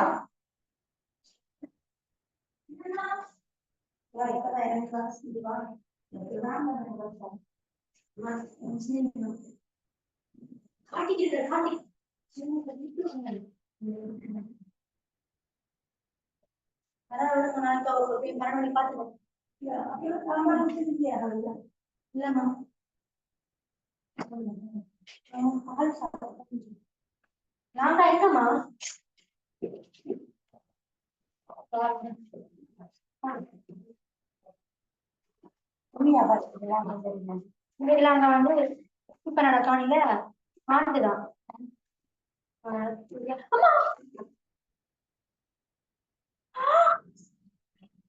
வைத்தியம் வைத்தியம் அடிச்சு பூச்சிட்டு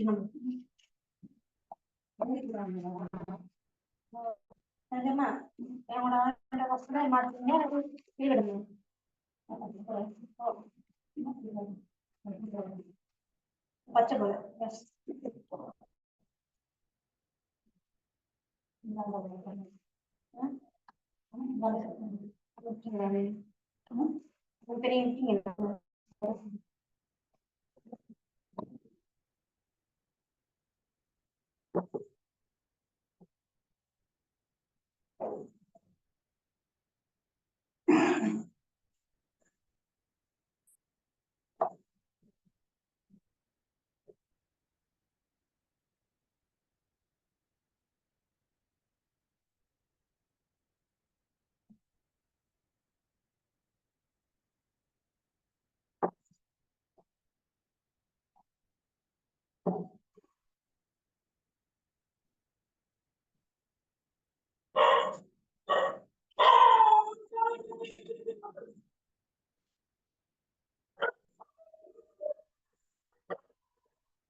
Yes.